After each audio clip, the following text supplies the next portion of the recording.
Chapter 1122. Tsk, this is Gotham City, Renbachien and the others exclaimed as they moved quickly in the shadows. A few decades ago, when Renbachien was still a student and had just started working, Citigroup was the world's most powerful country. Gotham City was one of the world's economic centers, and it was still the case even now. If you loved someone, send him to Gotham City because it was a paradise where you could enjoy yourself to the fullest. If you hated someone, send him to Gotham because it was hell and experience the misery of the slums. Renbachien remembered someone saying something like this before, but he didn't know who said it. However, this statement showed the importance of this place in many people's hearts. Now that he had seen it with his own eyes, to be honest, the cleanliness of this city couldn't be compared to many small cities in China. From time to time, trash cans could be seen on the ground, as if they had just been rummaged through. Patches could be seen everywhere on the ground, as well as broken road teeth. All of this told him that this city wasn't what many people imagined it to be. There were indeed a lot of tall buildings, and the distance between them was extremely small. If one wanted to bask in the sun, they would have to wait until noon. However, this environment made it difficult for satellites to aim at them. Along the way, they didn't encounter any obstructions. They probably knew that they couldn't stop them, so they had other ideas. They had settled down, but the Empress wasn't.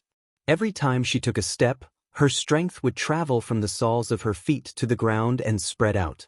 It was like a stone smashing into the water, creating circles of ripples. The result was the same as what happened in Fog City. It was like an earth dragon rolling under the ground, waking up countless people.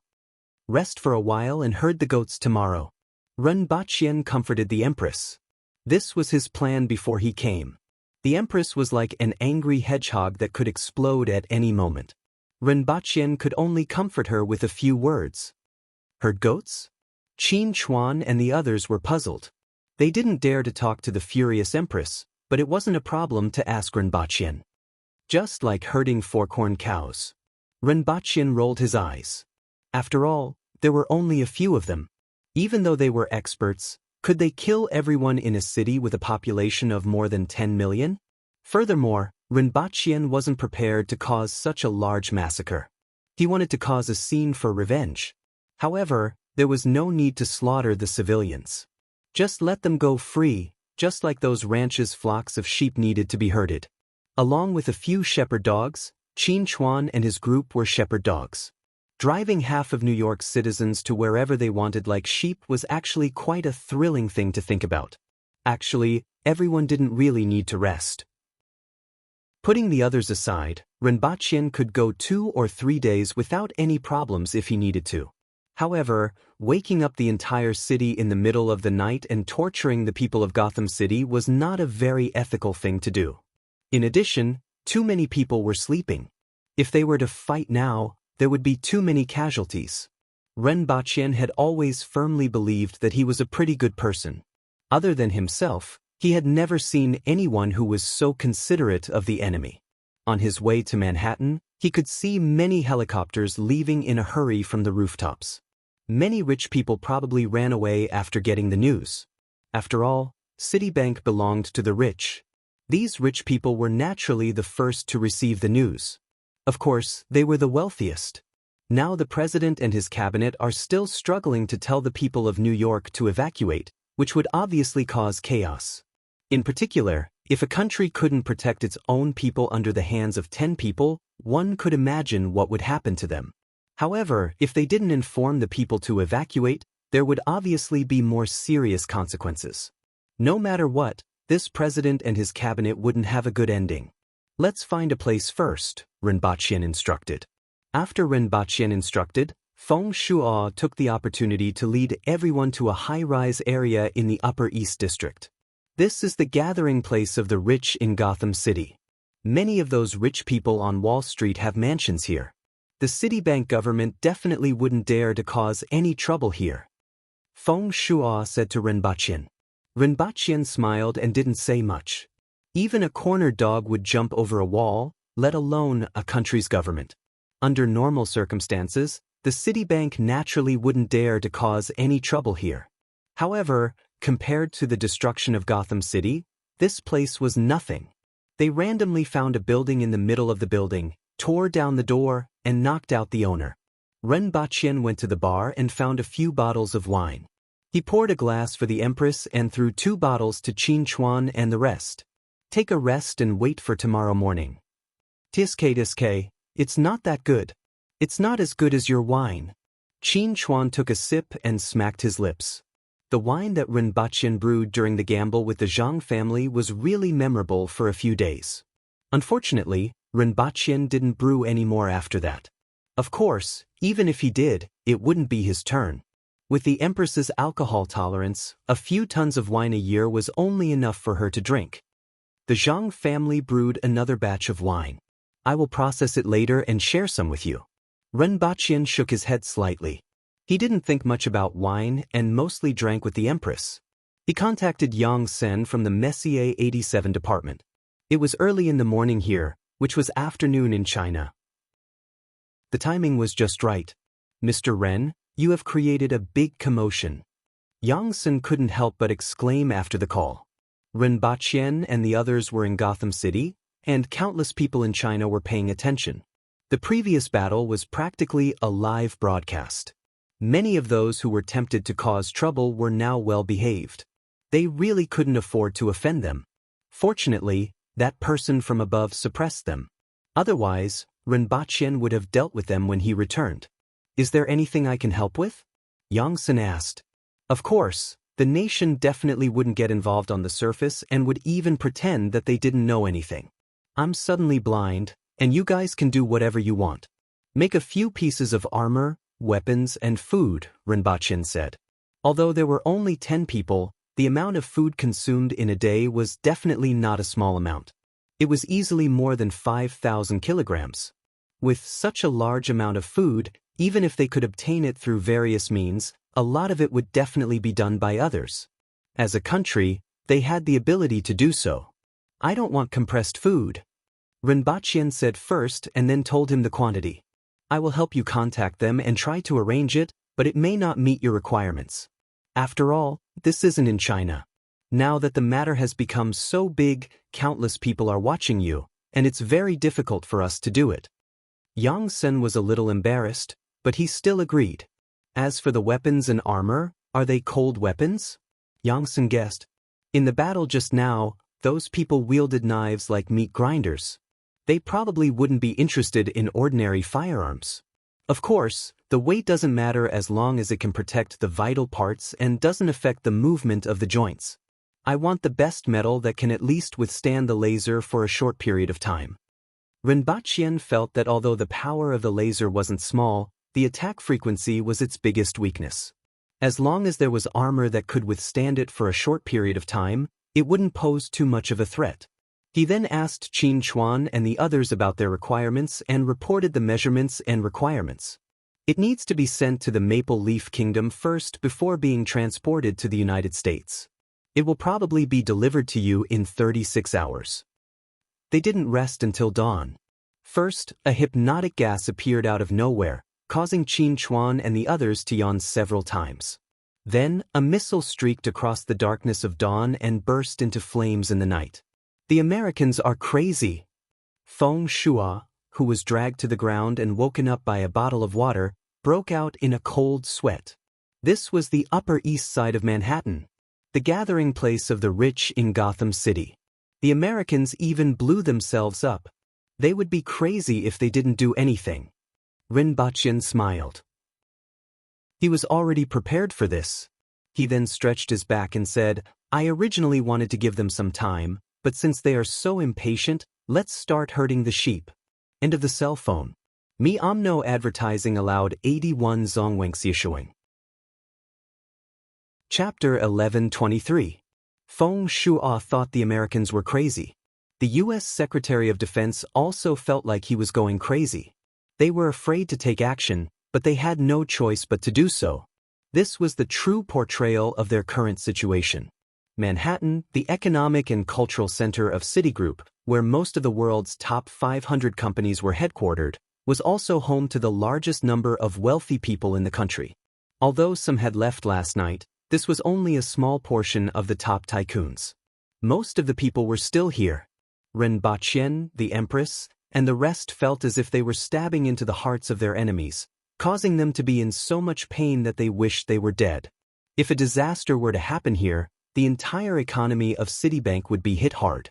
If it were another person or organization, the United States could still think of a way to resolve the situation and minimize their losses to an acceptable range. The Empress was different. She was a walking killing machine. The Americans knew that she could destroy a region or even a city by herself. She was an extremely terrifying force. It had powerful destructive power, superb speed, and an unbearable sense of danger. It was too difficult to kill such a person, especially when the person was in his heart. Even if they did everything they could to kill the other party, they would most likely end up half dead.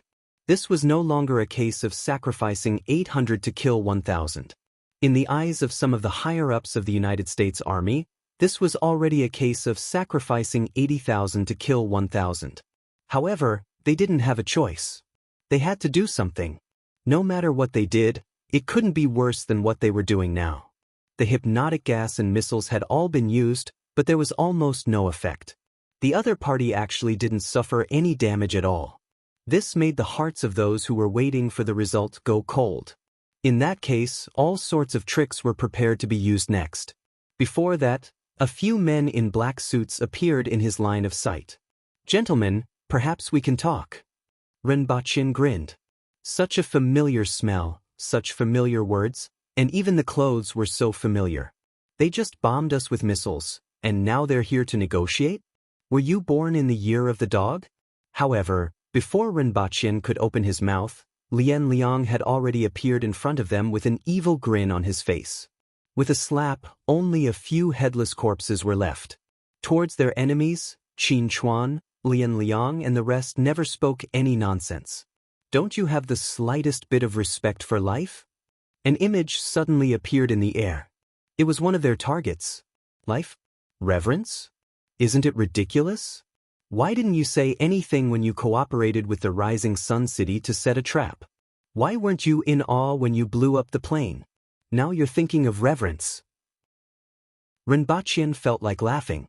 However, it was true that the Aboriginals did not have much reverence for life. To the Aboriginals who had been fighting ferocious beasts in the wilderness for thousands of years, that was a joke. They could even disregard their own lives at any time, so why would they care about the lives of others? We will meet again very soon. At that time, we will discuss this issue again. Renbachien flashed his white teeth at the other party and crushed the communication device on the ground. This thing is much more advanced than the telephone. Qin Chuan smacked his lips. The cars here were also much more advanced than those in Dayo. There were also advanced things like big screens on the streets. The few of them finally understood why the newly built imperial capital felt a little strange. It turned out that it was like this place. "Your Majesty, do it," Renbachien said. "You guys will start from the coastal area in the northeast. Feng Shuo will lead the way." Renbachien said to Qin Chuan and the rest, "Remember what I told you to be careful of. If you die here, it will be a joke. Even a fool wouldn't be bitten by an ant." Qin Chuan laughed. Before he could finish laughing, he was smashed into a building not far away. The Empress was the fool who got bitten by an ant. She was worse than a fool. "Exing, go too," Renbachien said. "I don't need protection." Exingja looked at the Empress, took the bow from her back, and handed it to Renbachien along with the quiver. Then she cupped her hands and left. "Follow me." "Wait a minute." Renbachien's expression suddenly changed. The Empress looked at him doubtfully. "I seem to have forgotten something." Renbachien knocked his head as if he had forgotten something important. What exactly was it? Renbachien was deep in thought. The Empress glanced at the top of a building in the distance where someone was looking at her. Renbachien's expression changed as he looked at the place where the others had disappeared. Is someone missing? It seemed like she found a room to sleep after the phone call.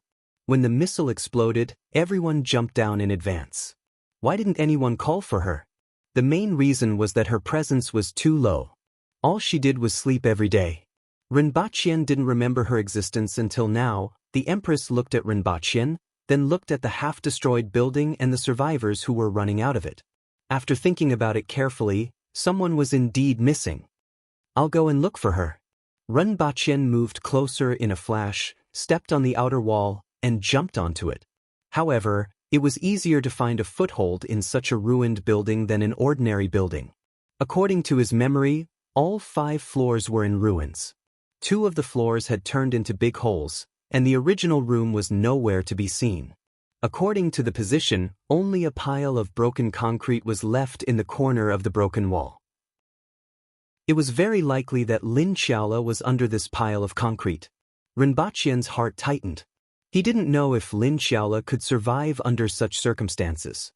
He moved away a few huge concrete slabs and shouted, "Lin Xiaola, are you alive?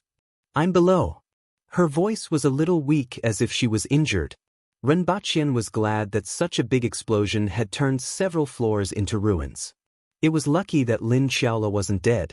It would be too unjust for her to die here. After some time, he finally dug out Lin Xiaola, who was like a clay figurine.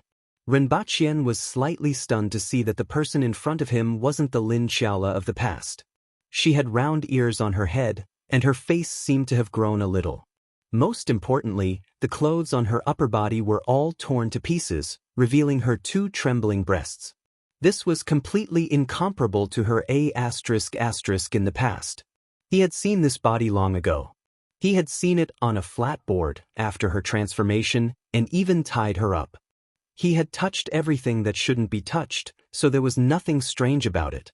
What was strange was that she actually transformed. Back then, she transformed after eating the herdsman's jade-wasted slave and naturally transformed back after a period of time. Now, she actually transformed again in a crisis. Lin Xiaola didn't care about her exposure. She teared up after being dug out and said, "My leg was crushed and broken. Serves you right for sleeping." Seeing that she wasn't dead, Rinpoche began to resent her for failing to meet his expectations. "You slept every day and now you were blown up." Wu, Lin Xiaola's tears trickled down. She wiped her face, and it became even more disheveled. She felt wronged. Who would have thought that she would be blown up like this while sleeping? Rinpoche cleared out a large piece of cement that was pressing down on her leg. There weren't many injuries on her upper body, but one of her legs was penetrated by a steel bar. The other leg was twisted and obviously fractured. Other than these 2 major injuries, there weren't any scratches. Lin Xiaola's skin was also very tough. The Empress landed silently behind Rinpoche and sighed as she looked at the somewhat miserable Lin Xiaola, who was crying even more miserably. "Did you bring medicine?" "Yes, but I have to wash her first." Rinpoche carried the petite and almost naked Lin Xiaola on his shoulder. The Empress snorted and glanced at Lin Xiaola's hot body. Even the dust couldn't hide it. Chapter 11:24. When he carried Lin Xiaola to an empty room to take a bath, she transformed back to her original size. After the bath, she was back to that girl with no breasts and no buttocks. After treating her wounds, he found some clothes for her to wear: denim shorts, a sports vest, and a t-shirt with a husky drawn on it. It was Lin Xiaola's best friend. In fact, she fell into a deep sleep after the bath, and Rinpoche was the one who gave her the clothes. Transforming under such a huge threat consumed too much of her energy, and she needed to fall asleep to recover her strength. Not only did the team lose members, but she also became a burden. Rinpoche had no choice but to tie her behind him. When he went down, it was already a mess outside. Fleeing people and vehicles were everywhere, like a nest of ants scattering in all directions. In the surroundings, 3 buildings had already collapsed, and a few buildings were full of cracks as if they would collapse at any time. The Empress, dressed in red, stood there like a reef in the middle of the waves. The chaotic crowd automatically parted when they got close to her. "Let's go." The Empress took a glance at Rinpoche and casually threw the bow into his arms. Then, she got up and walked in another direction. There were several melted holes around her body, and they were the same as the marks caused by the laser beam that fell from the sky last night. In addition, there were also many long bullets on the ground. Following the Empress's footsteps, a 20 to 30-story building began to collapse in the opposite direction, smashing into the chaotic crowd from the middle. The collapsed concrete blocks crashed into the crowd, creating waves of blood. Cries and screams could be heard all around. Renbaqian looked at the chaos around him and walked behind the Empress. It doesn't start from here. In the plan, he and the Empress would form one group, and the rest would form another. They would start from the two corners of Gotham City and destroy the crowd toward the Hua residence. It was just like herding sheep. These people could cause the greatest damage to the Hua residents. They were also their hostages. The Empress's footsteps landed heavily on the ground, causing the ground to tremble. She turned her head and looked at Renbaqian with bloodshot eyes. I want to destroy something. I want to bring destruction to my enemies. I want to make them tremble when they think of me. I want to make them feel fear when they see me. I want to make them not dare to look me in the face or call me by my name. There seemed to be a ball of flame in her voice. The Empress opened her arms as if she was embracing the world and then shattering it. Renbaqian's heart skipped a beat as he looked at the Empress. Recently, the volcano that had been buried in her body had erupted. Was it because Lin Xiaola was injured? In other words, the repeated attacks on the Empress caused her anger to accumulate and accumulate. It was only when he dug Lin Xiaola out that her anger exploded. Furthermore, the traces left behind by the laser and sniper rifle around the Empress just now were undeniable. The American government had done a great job, causing the Empress's anger to completely erupt. At this moment, the Empress was in grave danger. It was even more dangerous than before. A woman who liked to smash things when she was angry, and she had the strength to massacre an entire city by herself. The combination of these two was simply world-destroying. Following the tremors and rumbles, another building began to topple and collapse, smashing into the crowd like a raging river. Renbaqian noticed that these two buildings had collapsed in the direction of the crowd. In other words, the Empress had broken the load-bearing walls and pillars of these two buildings that were facing the crowd. Start a massacre! Your Majesty! Looking at the chaos around him, Renbaqian couldn't help but grab the Empress's wrist. Are you trying to stop me? The Empress turned her head, her eyes glowing red and full of ferocity. I want to say that Your Majesty looks so beautiful now. Renbaqian looked straight into her eyes and caressed her face with one hand. It felt like warm jade, soft and exquisite. The Empress paused for a moment, and the red glow in her eyes diminished a lot. The person I love is an unparalleled emperor.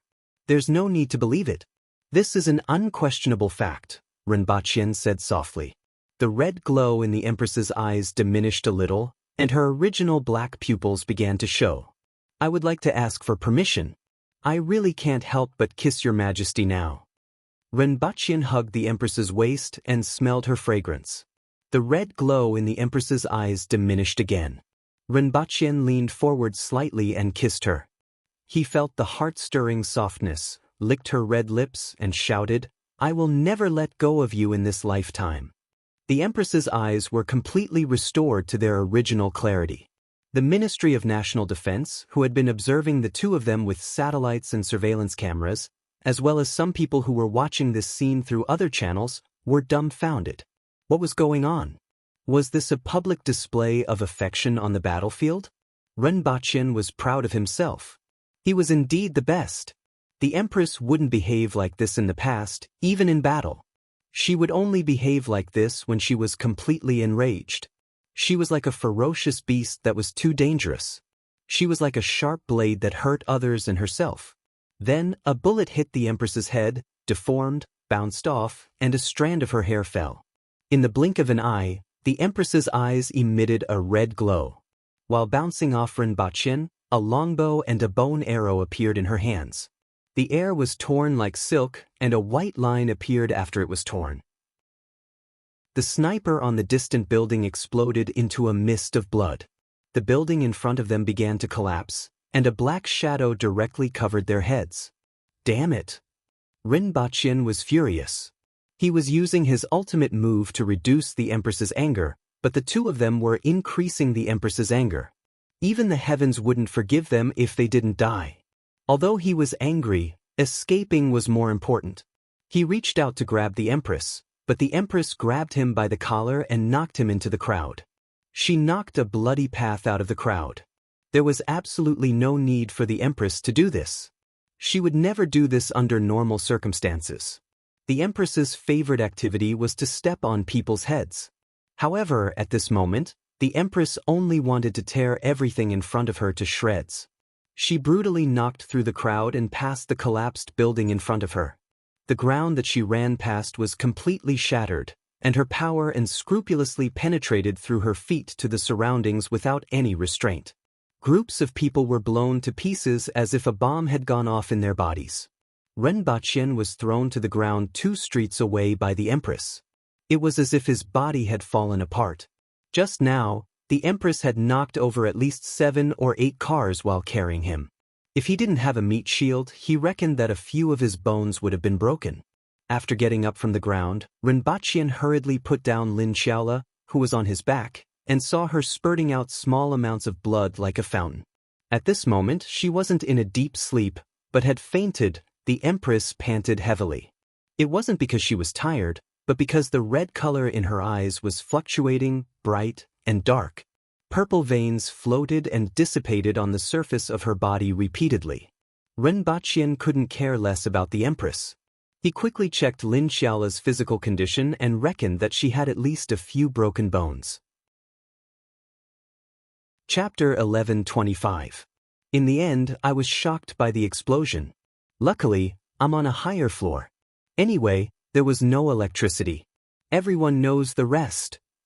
The female Empress Gigolo, the electric pole downstairs exploded. Please wait a moment. After the content has been updated, please refresh the page to get the latest update. Chapter 11:26. How is she? Renbachien was standing in a room. The window in front of him was completely smashed. He was on the 4th floor, and he could see the flesh and blood all over the ground and the red figure in the distance. Beside him, a blonde lady in her 40s was examining Lin Xiaola. Her back is fractured in 3 places, and her lumbar vertebrae should be fractured. Was she hit by a car? The blonde lady suppressed her anger. She was giving first aid just now, but she was kidnapped by this Asian man and forced to treat this young girl first. Not only her, but her son, who was 7 or 8 years old, was also injured. Although she was furious, she didn't say anything for the sake of her son's safety. These Asians were far stronger than the Americans, but apart from videos, it was rare to see the truly powerful Asians in the United States. However, she didn't hide her anger at all. Is her life in danger? Renbachien turned his head and asked. Lin Xiaola wasn't hit by a car, but by someone else. However, the effect was more serious than being hit by a car. Even if she was hit by a car, she wouldn't be able to bear it. Previously, there was chaos everywhere, and the car wasn't as fast as her legs. At that time, the Empress's speed was faster than the speed of sound, and she could directly turn people into a rain of blood. You need to take her to the hospital, but not the hospital in Gotham City. Somewhere else.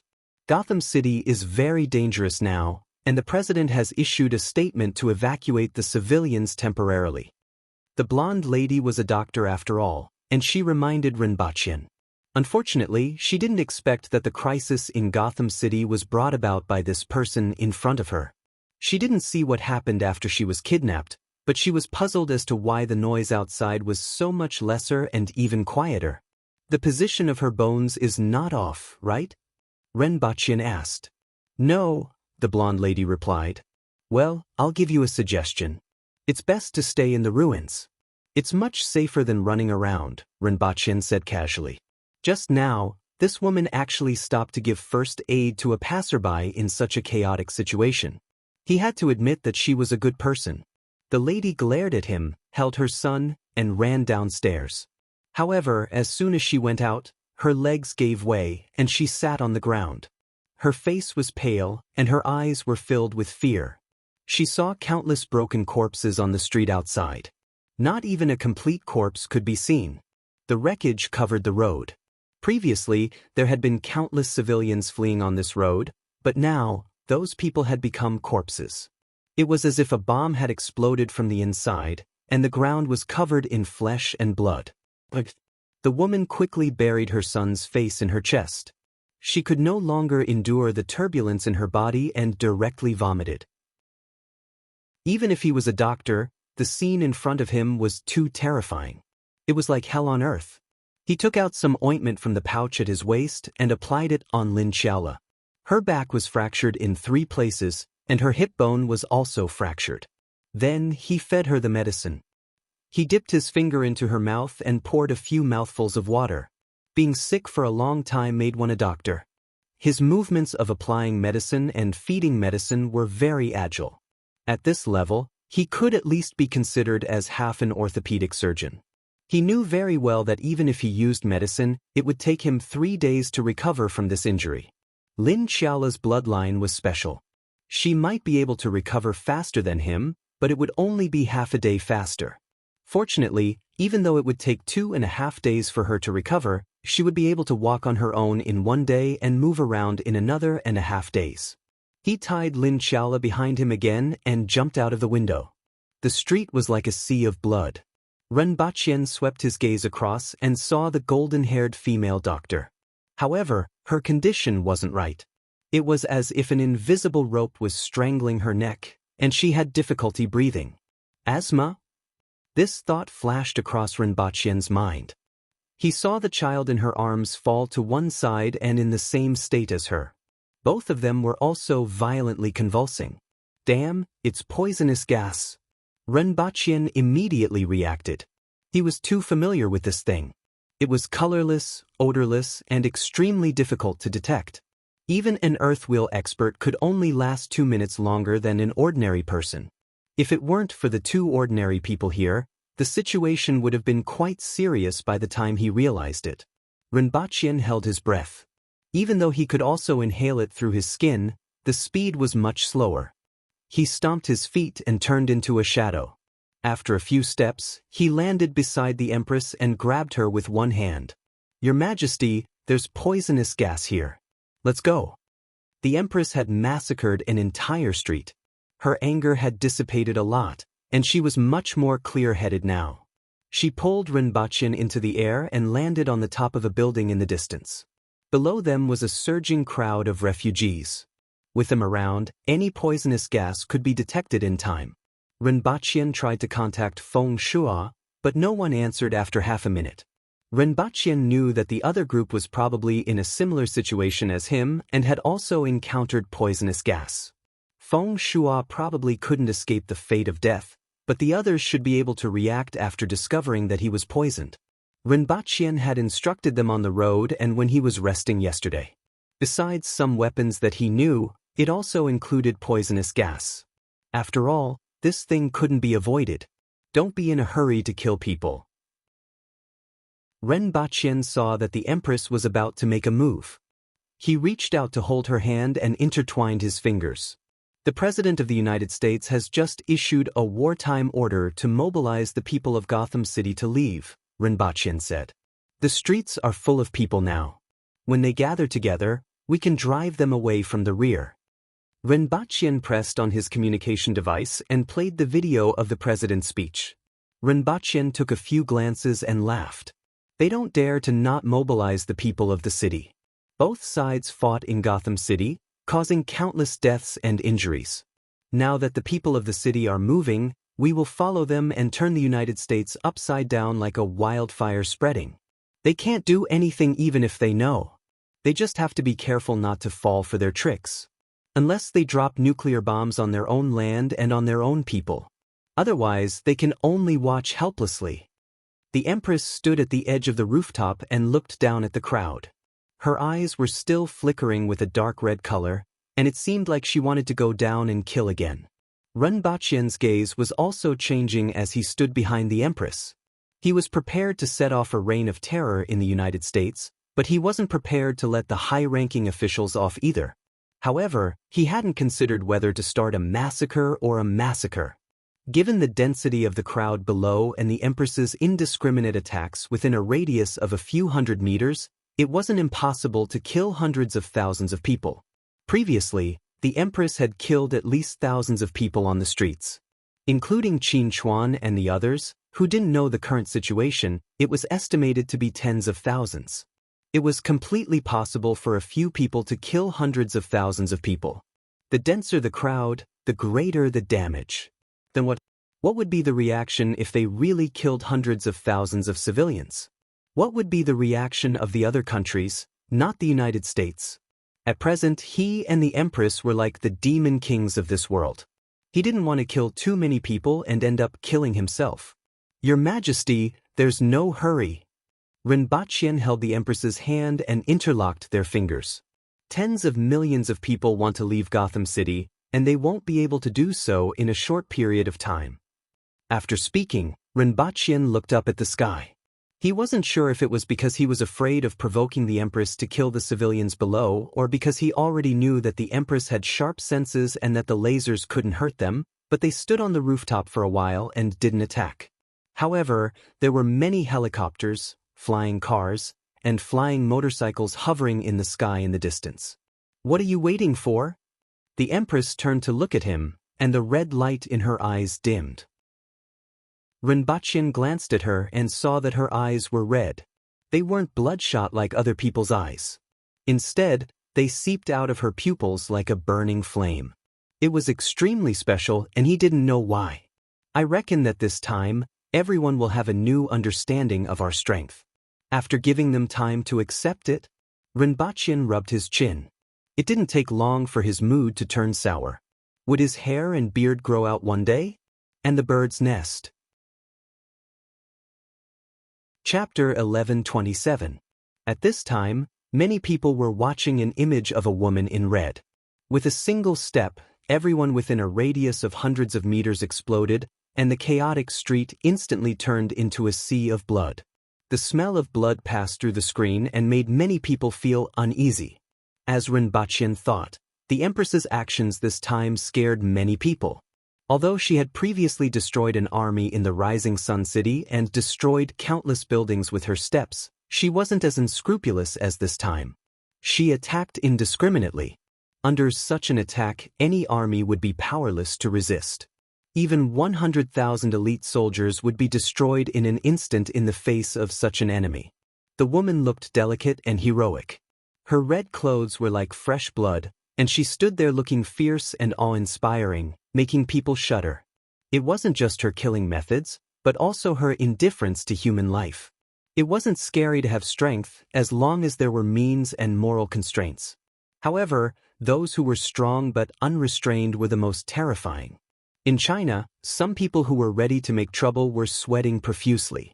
If they really dared to make a move, they would probably follow in the footsteps of the US Americans. I don't know if it's a blessing or a curse to have such an existence, someone couldn't help but say. So what if it's a blessing? So what if it's a curse? Guns couldn't kill her, missiles couldn't blast her to death, and even poisonous gas was useless. With the speed she displayed, even the most destructive weapons couldn't hit her. She could be called invincible. In the future, we must be careful not to provoke her ferocious nature. The effect of poison gas on the Empress was unknown, but it had a certain effect on Earth Wheel and Spirit Wheel experts. It was just that their bodies were strong, so the effect was much slower. If there were ordinary people around, even if the poison gas was colorless and odorless, they would still be easily detected. It would be even easier if there were mice or some air detection devices on the body. Fortunately, we are only in contact with gate number 2. He grew up on Earth, so his ideas aren't much different from ordinary people. As long as no one provokes him, he won't cause trouble. Even so, who can guarantee that he will be like this in the future? If he has any ulterior motives, who can stop him? In the starry sky, individual strength is nothing, someone suddenly said. Everyone looked over in surprise. In the starry sky, humans were still based on Earth, so the sudden mention of the starry sky was certainly not a casual remark. Could it be that the research has been done? Someone asked with joy. We've made progress and calculated a point. As soon as these words came out, everyone's spirits shook, and they couldn't conceal the joy on their faces. Don't panic and pass quickly. If anyone tries to cause trouble at this time, kill them immediately. At an intersection, dozens of people in police uniforms were clearing the way for the fleeing crowd. There were natural disasters and people in the world. Rinpoche and the others were actually terrorists, but it was a natural disaster for the Americans. Some people were of people. There were robberies, violent clashes, pushing and shoving, trampling, and even shooting in the crowd. The police were all on high alert. Idon of people of people. Idon. There are at least millions of people. I don't know. What are they? From time to time, the crowd could see light shadows floating in the air. From them, they could see a red-clothed woman moving forward. On her path, everyone within 100 meters of her exploded into flesh and blood. The buildings on both sides were collapsing and collapsing. This scene was taken from a tall building. Not long after, the image began to shake, and concrete could be seen falling down. Everyone who was 100 meters away from her exploded into flesh and blood, and the buildings on both sides were collapsing. There was more than one such scene. In fact, such videos were everywhere on the internet. Apart from the woman, there were also several burly men holding cold weapons and a bespectacled woman wearing metal armor and a battle skirt. In fact, such videos were everywhere on the internet. In addition to the woman, there were also several burly men with cold weapons and a bespectacled woman in metal armor and a battle skirt. Don't talk about that. If you don't want to cover the flag, hurry and clear the crowd. Someone shouted. A brown-haired woman in a police uniform suddenly saw something jump up from a distance. Be careful, they are coming. The policewoman was frightened and quickly raised her gun. Be careful, they are coming. The policewoman was frightened and quickly raised her gun. The others did the same. A woman in armor and battle skirt leaped dozens of meters into the air and crossed hundreds of meters toward the crowd. Without anyone's order, everyone opened fire. The sword in the woman's hand turned into a sword ray, deflected the bullets, and pounced directly in front of the crowd. There was no emotion in her eyes behind her glasses. With a flash of cold light, the heads of the 3 policemen at the front flew into the sky. Like a tiger charging into a flock of sheep, only a white policeman was left sitting paralyzed on the ground with yellow liquid flowing between his legs. He held the shotgun with both hands and pointed it at the other party, his hands trembling. Devil, devil, you are not a human, you are a devil. He cried as if he had a mental breakdown. Exanja looked at him coldly and slashed the sword in her hand. The crowd, which was already chaotic, became even more chaotic when she arrived. There were cries and screams everywhere. No matter how cold and bloodthirsty one was, it was inevitable that they would feel compassion when they saw this scene. However, Exanja didn't feel anything. She leaped onto a telephone pole not far away and looked into the distance.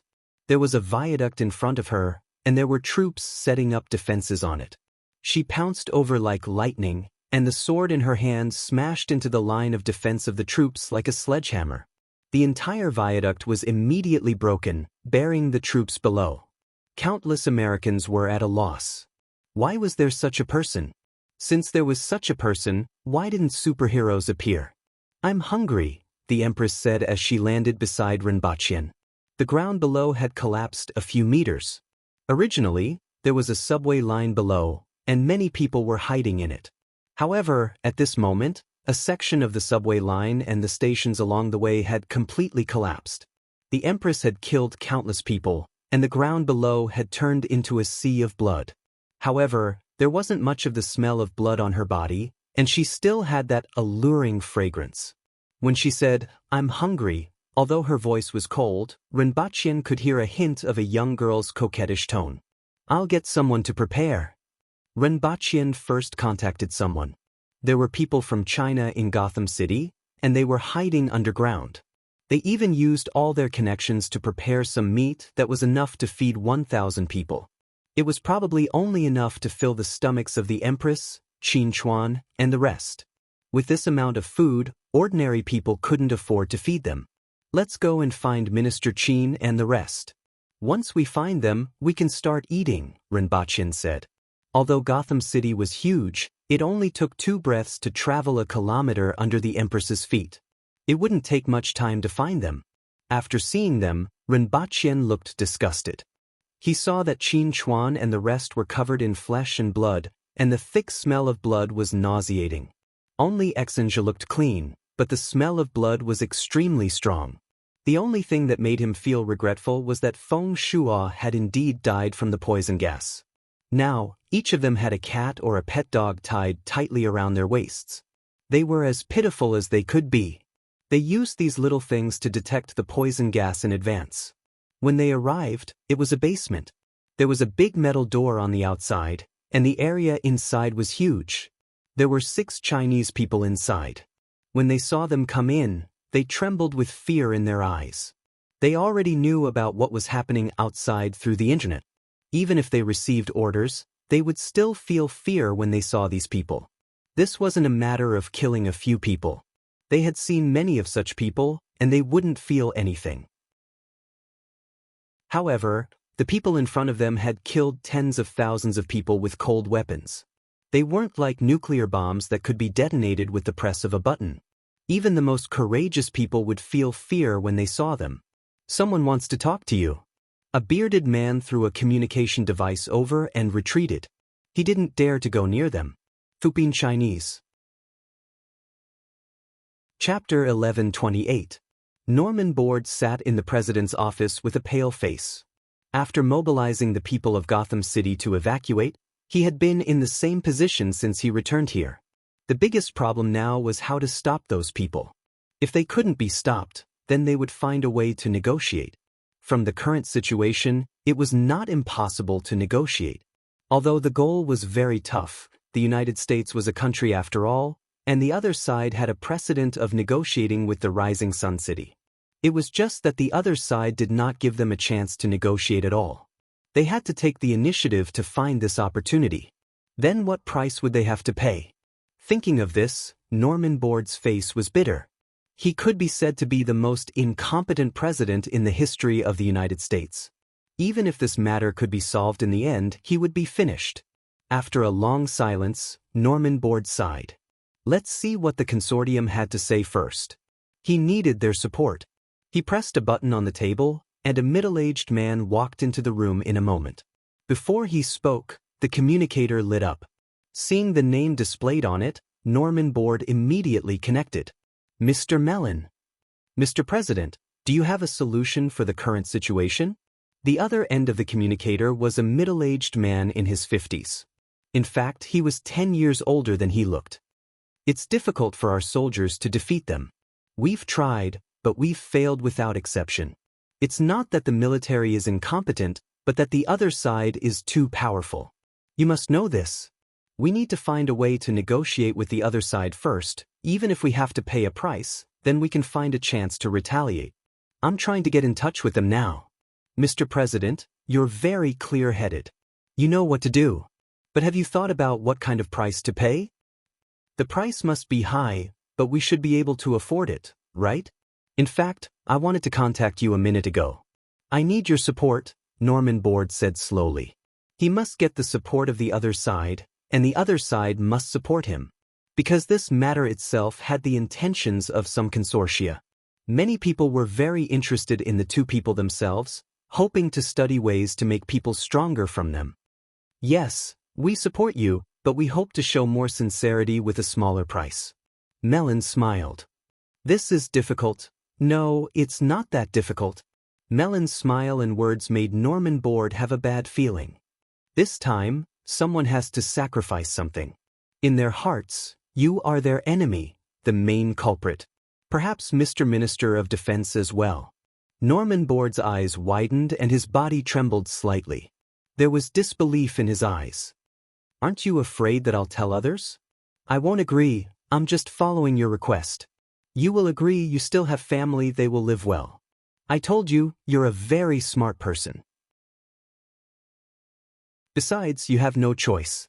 Norman Board instinctively looked up at the middle-aged man standing not far away. The man, who had always been respectful to him, now seemed to have changed into a different person, his eyes cold.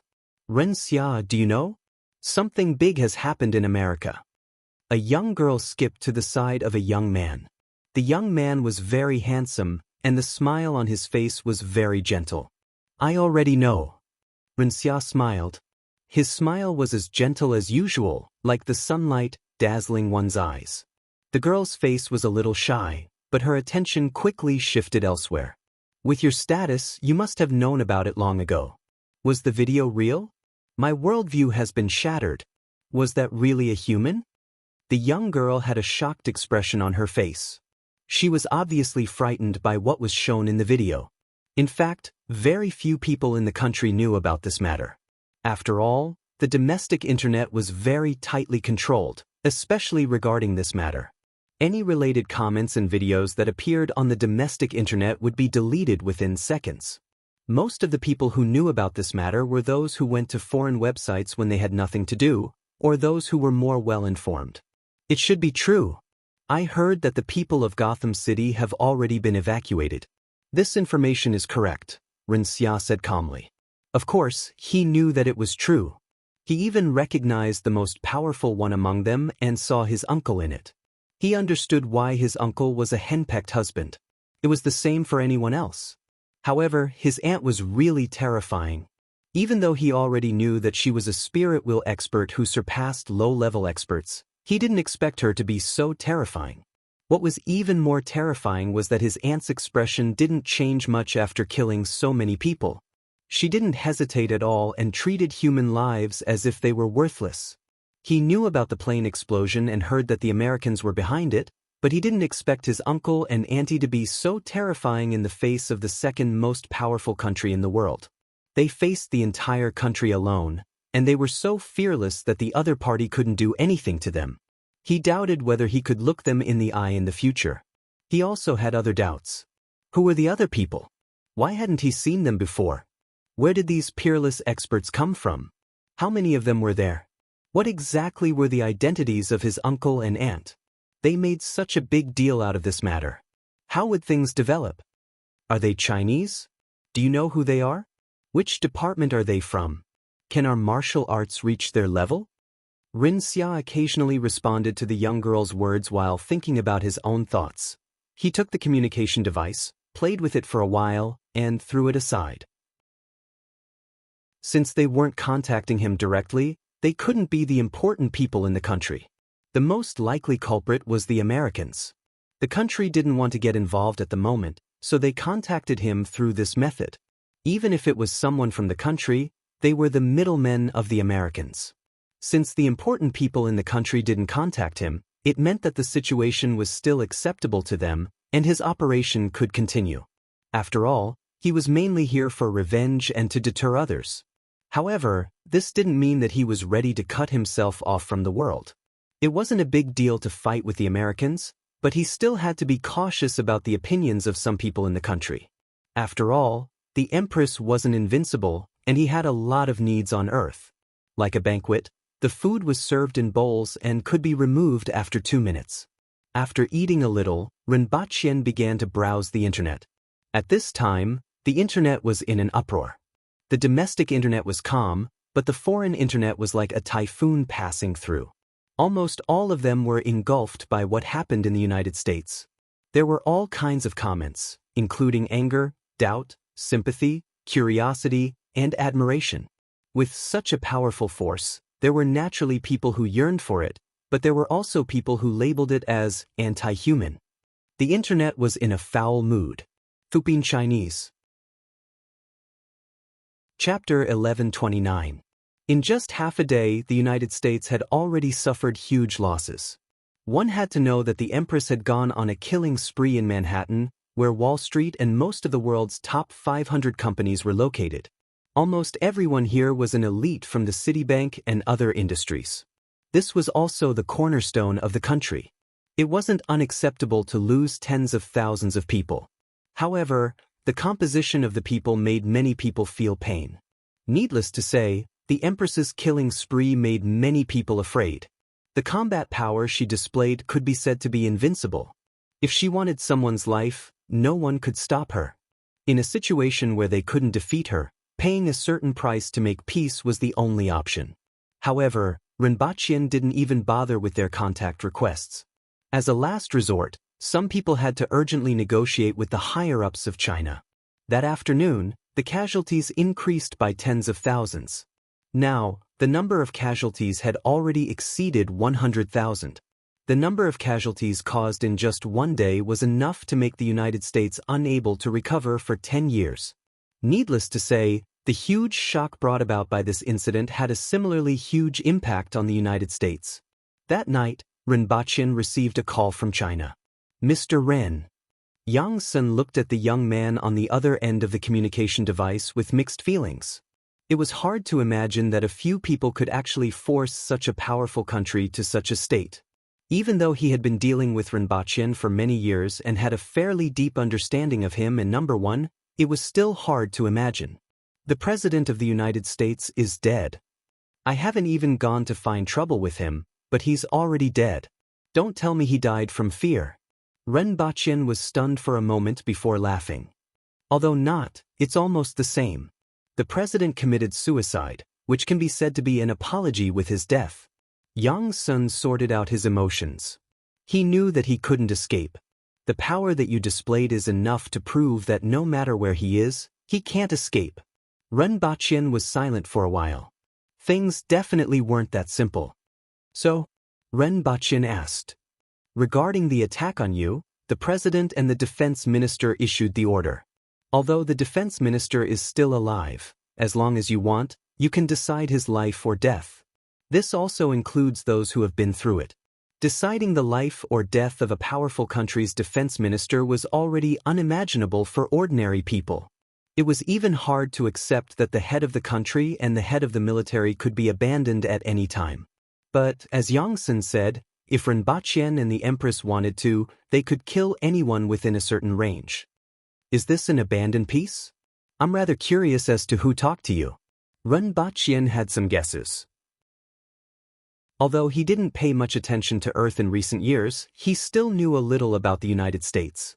When he went to that world, the United States was already the most powerful country in the world. Its internal form was not a secret. I only know that DuPont and Mellon Consortium are involved. I don't know anything else. Yang Sen hesitated for a moment. What role did they play in this incident? Rinpoche wondered. He wasn't sure what role these consortiums played in this incident, but he guessed that he might be playing some roles that weren't very good. City was the city of the consortium. Of course, it wasn't certain either. After all, no one knew that the Empress was so powerful before she revealed her incorruptibility. If the President of the United States wanted to deal with a few slightly stronger humans, he didn't need anyone else's opinion, especially since he had bombed their military base. However, he still felt that it was more likely that the consortium played a role in this. Do you think I would know about such a thing? Yang Sun asked. That's true. In any case, they want to talk peace. It can be said that you have forced a country to bow down to you. Even the President is dead, the Minister of Defense can be handed over, and the culprit has been punished. Not to mention the bloodshed in Gotham City. They will also make other compensations. Yang Sun didn't say it directly. His tone and demeanor were also discussing, but he still expressed some of the country's thoughts at this time. The culprit was already dead, and revenge had been taken. The whole world had been blown up, so it was about time to stop. After all, it couldn't go on forever. The culprit isn't necessarily the one who will be punished. Rinpoche said faintly. What do you want? Yang Sun asked directly. I would like to know what benefits they gave you to contact me directly? Rinpoche asked. He wanted to know what role those consortiums played, but they definitely wouldn't admit it. The insider was probably the unlucky president who was already dead. The Minister of Defense didn't need to know the specific situation. Otherwise, he wouldn't have been handed over to Rinpoche alive. As for the rest, the country definitely received some benefits from the US. Furthermore, these benefits could shut the mouths of many people, which was why Yang Sun said such a thing. At this time, Rinpoche was reminding some people. After all, he was the one who was bombed, and he was the one who did it. You want me to stop after receiving benefits? How can there be such a good thing?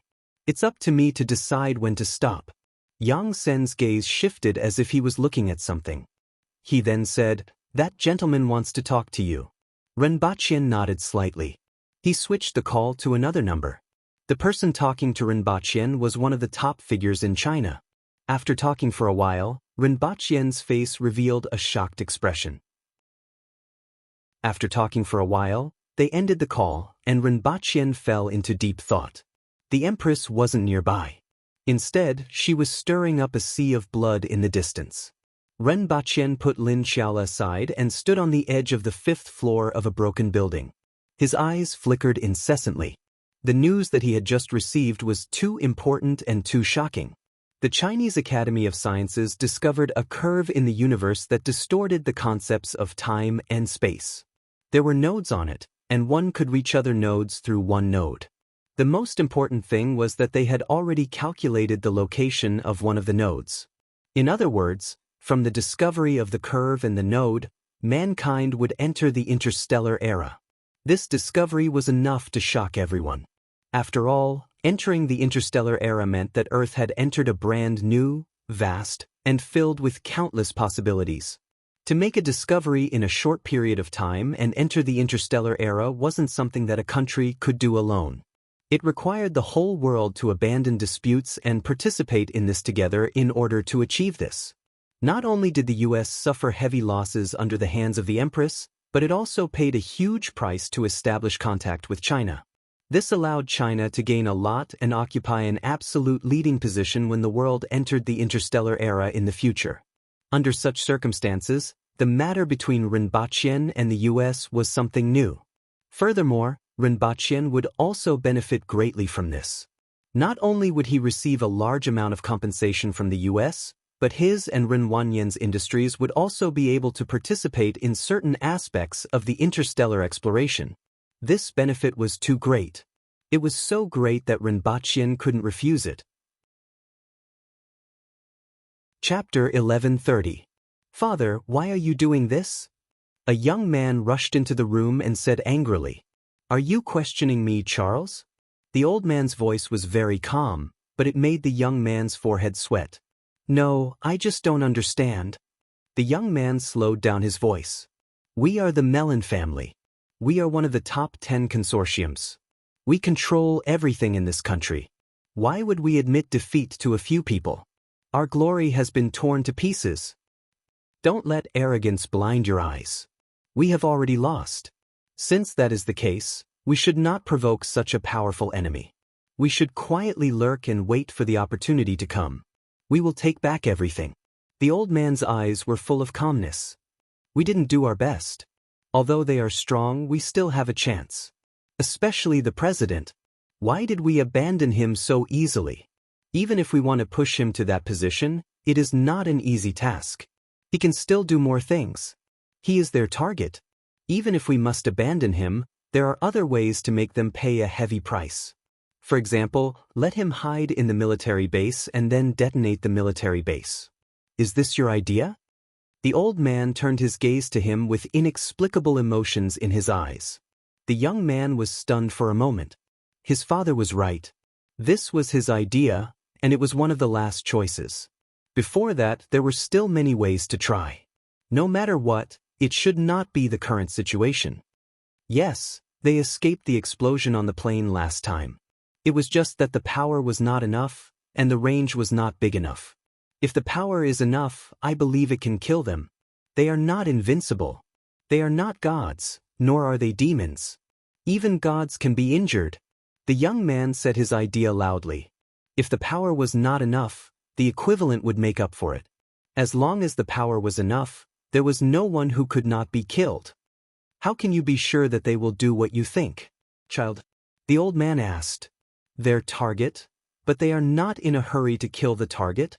You see, they are not in a hurry to find the culprit for revenge.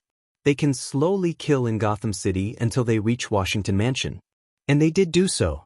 Our government, the people's trust in the government, and the people's sense of security will all collapse in this process. If that is the case, what should we do? Wealth, glory, these are all important. But a stable order and country are the prerequisite for all of this. Even we cannot avoid the chaos brought by destruction. Besides, it's not like we don't have enemies. A lot of people are happy to see us suffer a big loss. If the incident continued to ferment, someone might leak some information to them. Before those people make up their minds, we must eliminate the danger first. The young man was at a loss for words, unable to think of a rebuttal. But the anger and hot blood that surged up did not subside in the slightest. Things should not have been like this. This should not have been the result. Moreover, they have a strong sense of danger, which allows them to escape from certain death many times. It can be seen from the use of space-based weapons that even light can't hit them. It was probably because of this that they were able to escape from the plane earlier. We don't have many methods to deal with them, and the ones that can threaten them are likely to be escaped by them. As the old man spoke, he pressed a button on the table, and an image appeared in the air. In the video, there was the current Minister of Defense, as well as several government and military officials. A total of 7 people were tied up. All 7 of them were in different states. Some of them had unconcealable fear on their faces and were trembling all over. Some were filled with anger and were shouting as if they had lost their minds. In front of them were a man and a woman. Seeing the woman in red, the young man's eyes flashed with amazement. The Empress's facial features were extremely beautiful even in the eyes of Caucasians. In particular, her heroic spirit and iceberg-like temperament, as well as her powerful strength, were extremely attractive to the Americans who advocated freedom and heroism. Strength and temperament were her best accessories. After the amazement, the young man shifted his gaze back to the people who were tied up and frowned. Why are they so unbearable? This shouldn't be. Of course. The old man smiled and was happy to explain. Their adrenaline secretion is relatively high, which makes them fearful, anxious, furious, agitated, and unable to stabilize their emotions. The young man thought about it and felt that there must be a reason for this. Then, he said thoughtfully, "Is there a problem with the air? The other 2 aren't affected?" The old man clapped his hands to express his appreciation. "That's right, child. You are very smart. This is a small attempt. We have tried a few types of nerve gas before, and the results are the same. This doesn't mean that they are immune to this kind of attack, but it is enough to show that their physique has a stronger resistance that is 10 times stronger than ordinary people. This allows them to have a higher tolerance for mistakes when they are faced with danger." Then, the old man said in a deep voice, "Extraordinary speed, powerful strength, strong physical fitness, and an extremely strong sense of danger. These are the things that they have that we look forward to. When they turn these into weapons, it is too dangerous for us. If we continue, it is very likely that we will be dragged into the abyss. This matter will temporarily stop here. Although our losses are not small, it is not unacceptable. On the other hand, if someone were to link up with them, the result would be unacceptable. Our family might even perish because of this. They may not be able to really destroy everyone in a country, but they have the ability to destroy a family," the old man concluded. "I understand, father." The young man pondered for a long time and finally let go of his worries. "I think I've learned a few things. No matter what kind of enemy you face, don't act rashly before figuring out everything. That is likely to bring destruction to yourself.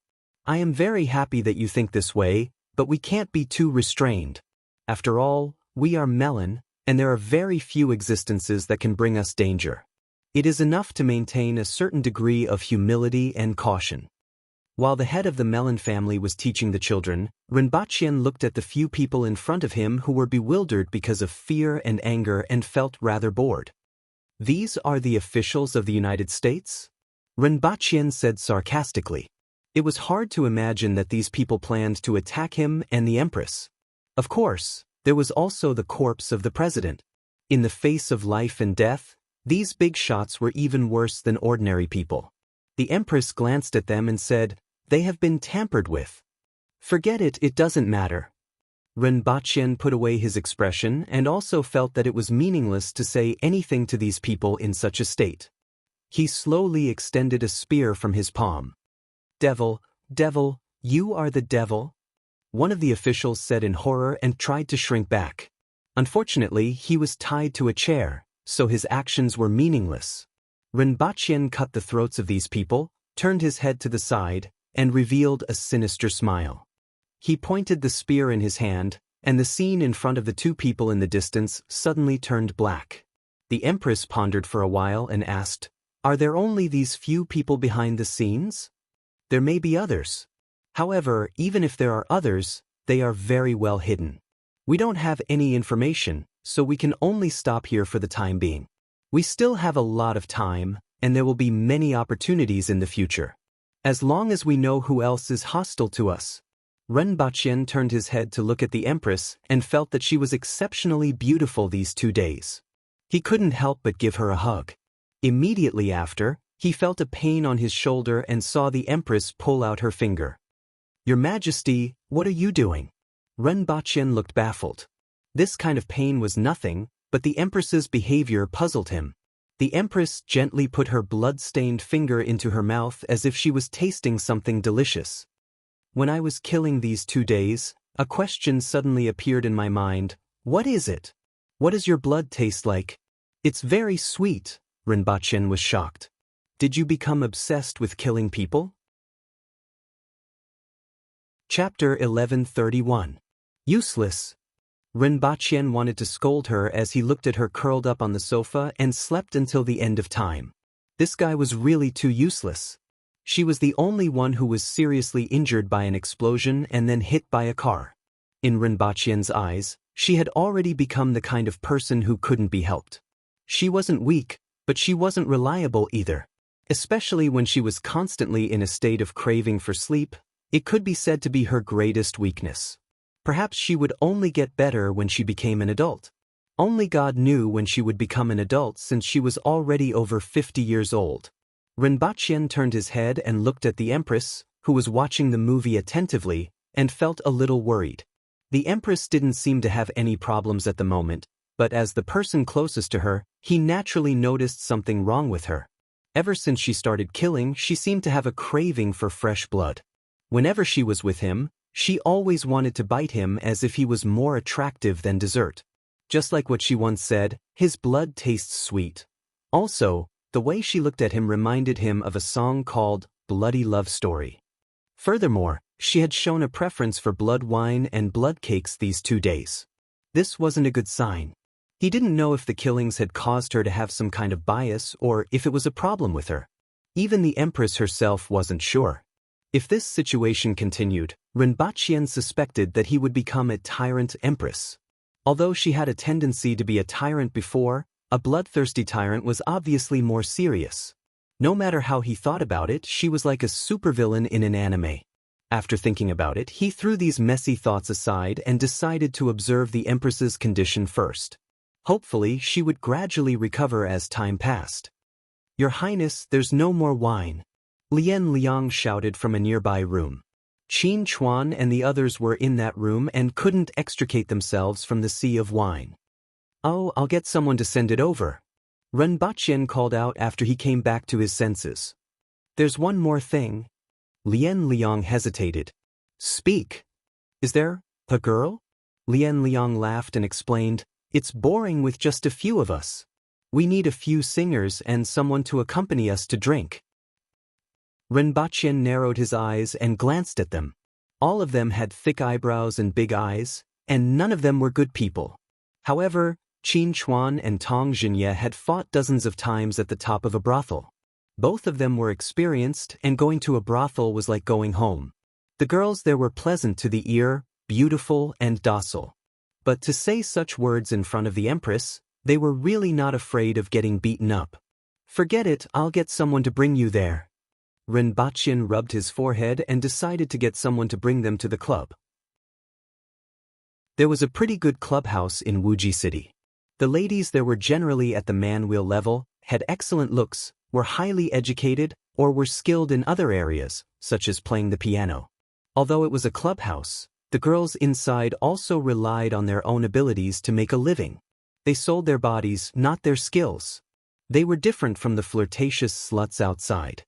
After getting someone to take them away, the Empress acted as if she didn't see them and continued to immerse herself in the television series. He really wanted to say, "Ah, women." Regardless of which world it was, or what identity it was, Renbaqian waited for a while before seeing Renwanyan. Brother, sister-in-law. As one of the most famous tycoons in the world and the head of the most famous technology company, Renwanyan obediently sat there, sweating profusely. It was too stressful to sit near the Empress. After knowing what happened in the United States, not many people could look the Empress in the eye. Upon seeing this, Rinpoche took him to another room for the afternoon, mainly to discuss the upcoming exploration of the universe. The higher-ups of China had great expectations for this exploration and were somewhat impatient. Rinpoche could understand this. Who didn't want to see humans leave Earth in their lifetime? Moreover, some of the new elements, minerals, and even new plants might be discovered. Perhaps any of these could allow Earth's technology to break through the current limitations in a short period of time and embark on a faster path. The Academy of Sciences calculated that the node was between Mars and Jupiter. Within 3 months, a United States spacecraft on Mars would be transferred to the node, and China would also send 2 intelligent robots and some equipment to the spacecraft. At the same time, with China taking the lead, most of the developed countries in the world would work together to build 3 brand new spacecraft that used the latest technologies from all countries to head to the node within a year. Rinpoche's reward for coming back from the United States this time was to allow Rinwanyen's company to participate in the exploration. The benefits of doing so were self-evident. Participating in the exploration would not only be able to receive information from the other side of the node, but also be able to obtain various technologies and experience during the construction of the spacecraft. It could be said to be a huge gain. In the future, if they really entered the interstellar era, the company could use this opportunity to expand their business to spaceship manufacturers. This was also what Rinpoche needed. Therefore, what Rinwanyen needed to do now was to recruit some aviation scientists and professionals. At the same time, Rinpoche was also prepared to send some people to participate. Sword masters from another world. After all, time was tight in that world, and training talents and advancing technology couldn't be delayed. These sword masters were the most suitable. First of all, most of these sword masters didn't have many concerns. Second, they only moved in their own small circle and rarely interacted with outsiders. Moreover, the materials they needed could only be obtained from the other world, and they couldn't get rid of themselves. Finally, their learning ability was heaven-defying. According to what that foreigner said last time, we should be able to get out after climbing over that mountain in front. That is the border of the 60,000 mountains. Su Gongso looked into the distance and saw a wall-like mountain range standing between heaven and earth, covering his entire field of vision. Li Fu looked into the distance and was silent for a moment with mixed feelings. He said faintly, "We are going out. We should be the first batch of humans to go out in thousands of years, right?" Su Gongso laughed. As a top expert, it had been a long time since his blood had been so hot, and his mood hadn't been so upbeat. Don't forget that there was a group of people a few decades ago. Li Fu turned around and looked behind him. There were endless mountains and ferocious beasts everywhere. It was unknown how many people were buried here. They didn't go in this direction. Qi Ziding followed their tracks, but I don't know where they went or whether they got out in the end. Su Gongso then changed the topic to the outside world. The homeland of our ancestors, the land where humans have lived for countless years. I'm really looking forward to what it will be like. Moreover, we can go further after we get out. Here, I can already feel the shackles that have been restraining me stirring. Li Fu stood there for a long time. His eyes lit up, and an inexplicable feeling rose from his body. It was as if something had broken out of the ground and revealed a bud. It was as if something had changed in his body, and everyone around him had noticed it. Li Fu ordered, "We will set off after resting for half an hour. Everyone, clean up all traces in the vicinity and don't let anyone know that we have been here. There are millions of humans behind us, so we can't be careless. Before we are ready, we must not let them discover us." Wonderful Book House. Chapter 1132. The closer they got to the edge of the 60,000 mountains, the more astonishing the mountain range in front of them became. The entire mountain range was black and almost barren. It was thousands of feet high and almost perpendicular to the ground. It was difficult for apes and monkeys to climb and even birds to cross. However, the top of the mountain was golden under the sun and looked strangely beautiful. Su Gongso's eyes were filled with fascination as he chanted loudly. 10,000 feet in the clouds, the sun and moon shine on the golden platform. Inu, who was 2 meters tall and had thick eyebrows and big eyes, said, "The yellow crane can't fly too fast, and the ape wants to climb."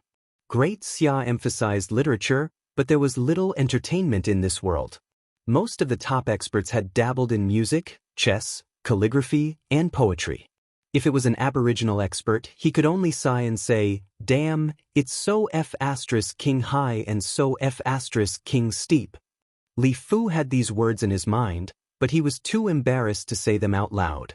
He was a blacksmith and had been running around all his life.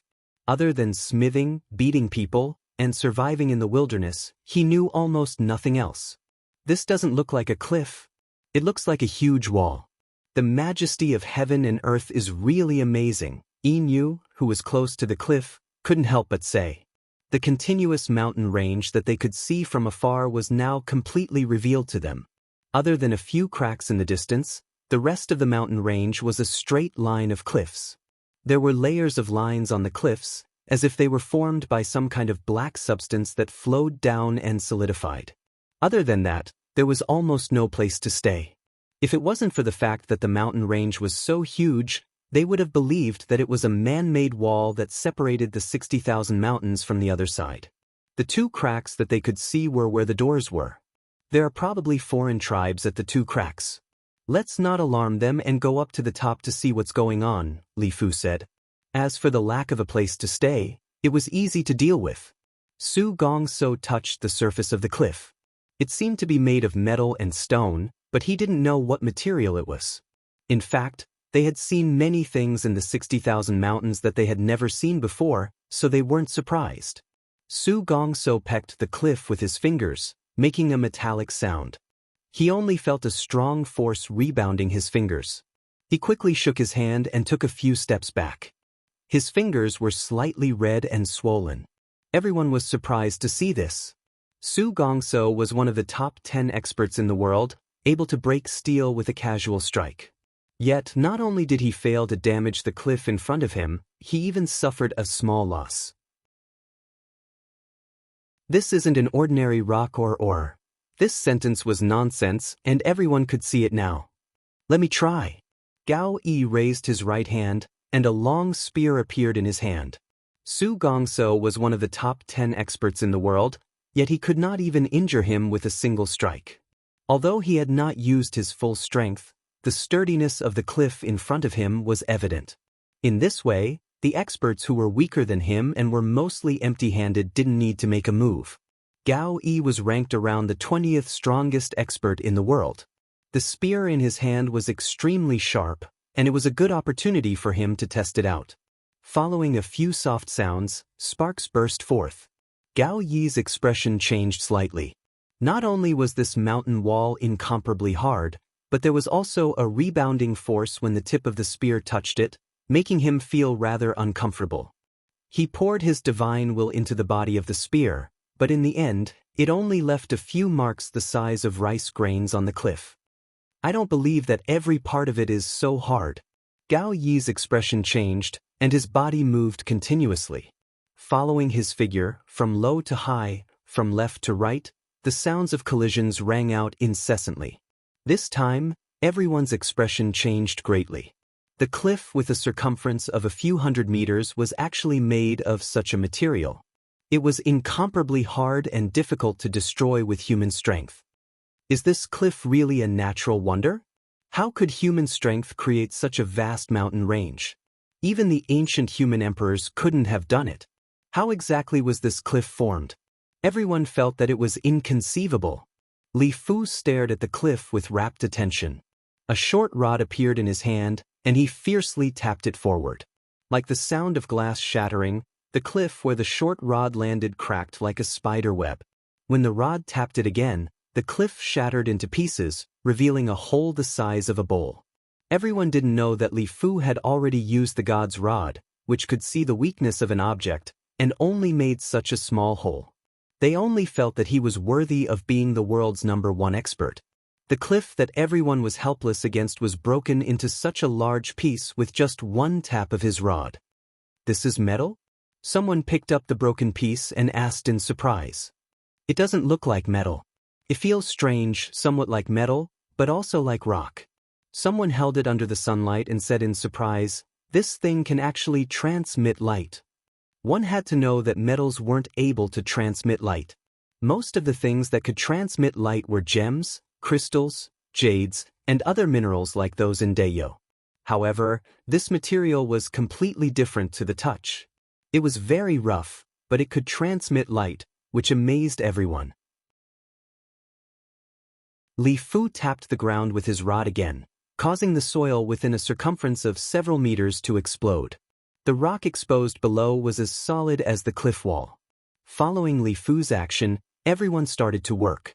In a short while, a large pit that was tens of meters deep was formed on the ground. The exposed base of the cliff was the same as the top. Only then did everyone give up. The things here are different from what we know in the past. Let's check out the situation of the two gaps first.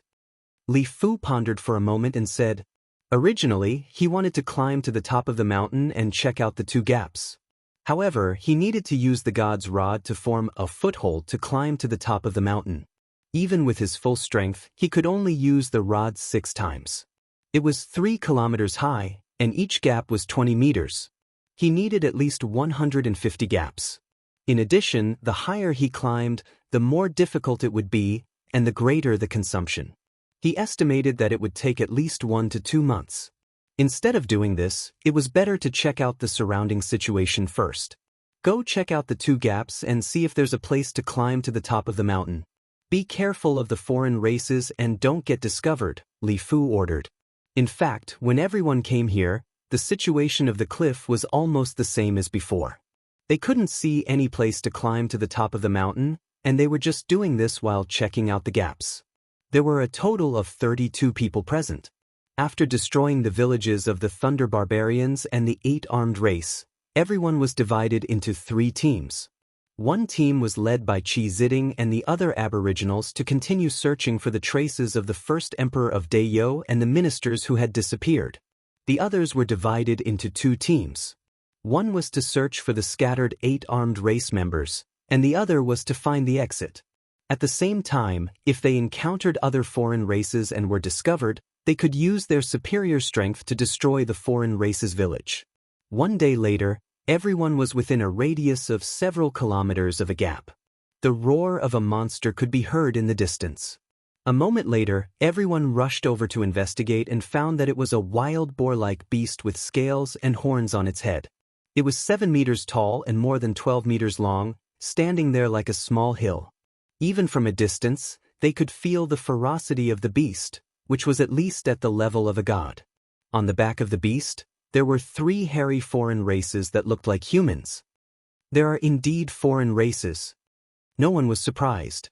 There were only 2 gaps within a radius of 500 kilometers. It would be strange if there were no foreign races. Be careful and observe from afar. Don't go near the east. That side is windy, and the beasts usually have a stronger sense of smell, an expert who looked like a child said. An expert who looked like a child said. His name was Golden Child, also known as Wealth Child. He was known for being rich, very rich, even richer than the royal family of the Great Xia dynasty. The imperial family of Great Xia only had a history of a few hundred years, but the Jin family had been around for thousands of years and had a deep foundation. There are some beasts' corpses tied to the beast. It seems that they have returned from hunting. Follow them carefully and you will be able to find their location. Just as they expected, these foreign races had returned from hunting and did not realize that a few humans were observing them from afar. There had been no beasts in the 2 boundaries here for more than 1,000 years. Hence, they were very relaxed and returned to the village with their prey. Everyone watched from afar as they left the 60,000 mountains, passed through the exit, and went to the outside world. At this point, everyone knew that the exit was about 1.5 kilometers wide and 2.5 kilometers thick. This meant that the mountain range was 2.5 kilometers thick and about 2,500 meters wide. However, they did not know if there were other foreign races, so they did not dare to act rashly. It was not until late at night that they finally found their way to the exit. As soon as they arrived, they could feel the strong wind blowing into their bodies and even into their minds. This is This wind is very beneficial to us martial artists. If we practice here, we will get twice the results with half the effort. I also feel that my bottleneck seems to have loosened by more than half. As long as we find a secluded place to practice in the outside world and spend some time, we will be able to break through, an expert said in surprise. Sure enough, the outside world is very different from where we came from. In this environment, practitioners who were originally stuck at the earth wheel level can also cultivate to the spirit wheel level. Everyone's faces were filled with wild joy. It was exactly as Rinpoche had said. As long as they could get out, everyone could advance further. Chapter 1133. The moment they returned to the palace, Qin Chuan and the others, who had changed their equipment for the better, happily carried their new equipment back to the palace. Originally, their weapons were made of steel. At most, they added some spare metal to make them sharper than ordinary weapons. They relied more on their immense strength and acceleration to cut through steel. Therefore, their weapons were rather heavy. They were able to unleash greater power and were less likely to be destroyed in a collision. Now that they had gone to Earth, they had changed into equipment made of alloy. It was much better than their original equipment. It was much sharper and tougher. The only flaw was that it was much lighter and felt like a feather when used. However, even if they didn't use it, it would still be a good family heirloom. Extended through Lin Chala back to Qingxin Palace Hall to recuperate, and the two of them went to bed. The next morning, Rinpoche was woken up by a bite. He was bitten until he was dripping with blood. He wasn't sure if it could be considered a morning bite. In terms of time, it could be counted as a morning bite. The Empress bit open Rinpoche's shoulder. Then, she gently licked his shoulder with her tongue and licked the blood clean. Her gaze was somewhat blurred. It was as if she wasn't licking blood, but sucking some white powder. Rinpoche looked at the blurred gaze of the Empress and the blood stain at the corner of her mouth. That kind of evil temptation made him unable to resist biting her lips. It was very soft like jelly. However, no matter how hard he bit, he couldn't leave a mark. Instead, he was bitten by the Empress. Rinpoche caressed the Empress's body and used all his strength to hold it. In the end, the official business turned into a hand-to-hand fight in broad daylight. This was war. In just 6 hours, Rinpoche, who was reckless and dared to challenge the king, had no choice but to receive treatment from the doctor. After that, Dr. Sher simply waited outside the two's palace and had to treat Rinpoche every 2 to 4 hours. The war that could have ended in 7 days became half a month. 7 days later, Rinpoche returned to Earth riddled with wounds. The two of them destroyed more than 20 floors of a building. The rooms on the lower 3 floors were divided into multiple floors. Each floor was 60 centimeters thick. This was to reduce the damage caused when the two of them occasionally returned. Dividing a room into multiple floors was more practical and earthquake-resistant than filling the entire room with concrete. However, this was to no avail. First aid, body surface reinforcement, herbal nourishment, mechanical exoskeletons, and various other methods were used. There was a medical center on standby in Dayo and an emergency medical center on Earth at the same time. With this logistical support, Rinpoche survived until the end of the war. The Empress let out a long moan and laid there lazily. The scissors on her body were like jade, smooth and exquisite, giving off a soft glow. On the other hand, Rinpoche was paralyzed. The Empress, who had attained longevity heaven, was simply too powerful. To her, the slightest loss of control of her strength was a serious injury to him. Even though the Empress treated Rinpoche as if he was the most precious and fragile porcelain, she still couldn't avoid such a fate. I was almost put into a box. I can't stop it all. Rinpoche, who had regained consciousness, was very angry. He gave the Empress's pink buttocks a ruthless slap and pulled a piece of cloth to cover her buttocks. Then, he pressed the communication device and asked someone to carry him out for emergency treatment. Thanks to the medicines he had brought with him, the medical technology on Earth had improved a lot. This was especially true for external and bone injuries.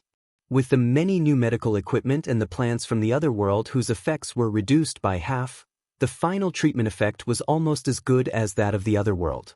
In terms of precision, it was even better. He fought from Dayo to Earth, from Earth to Dayo, and finally back to Earth.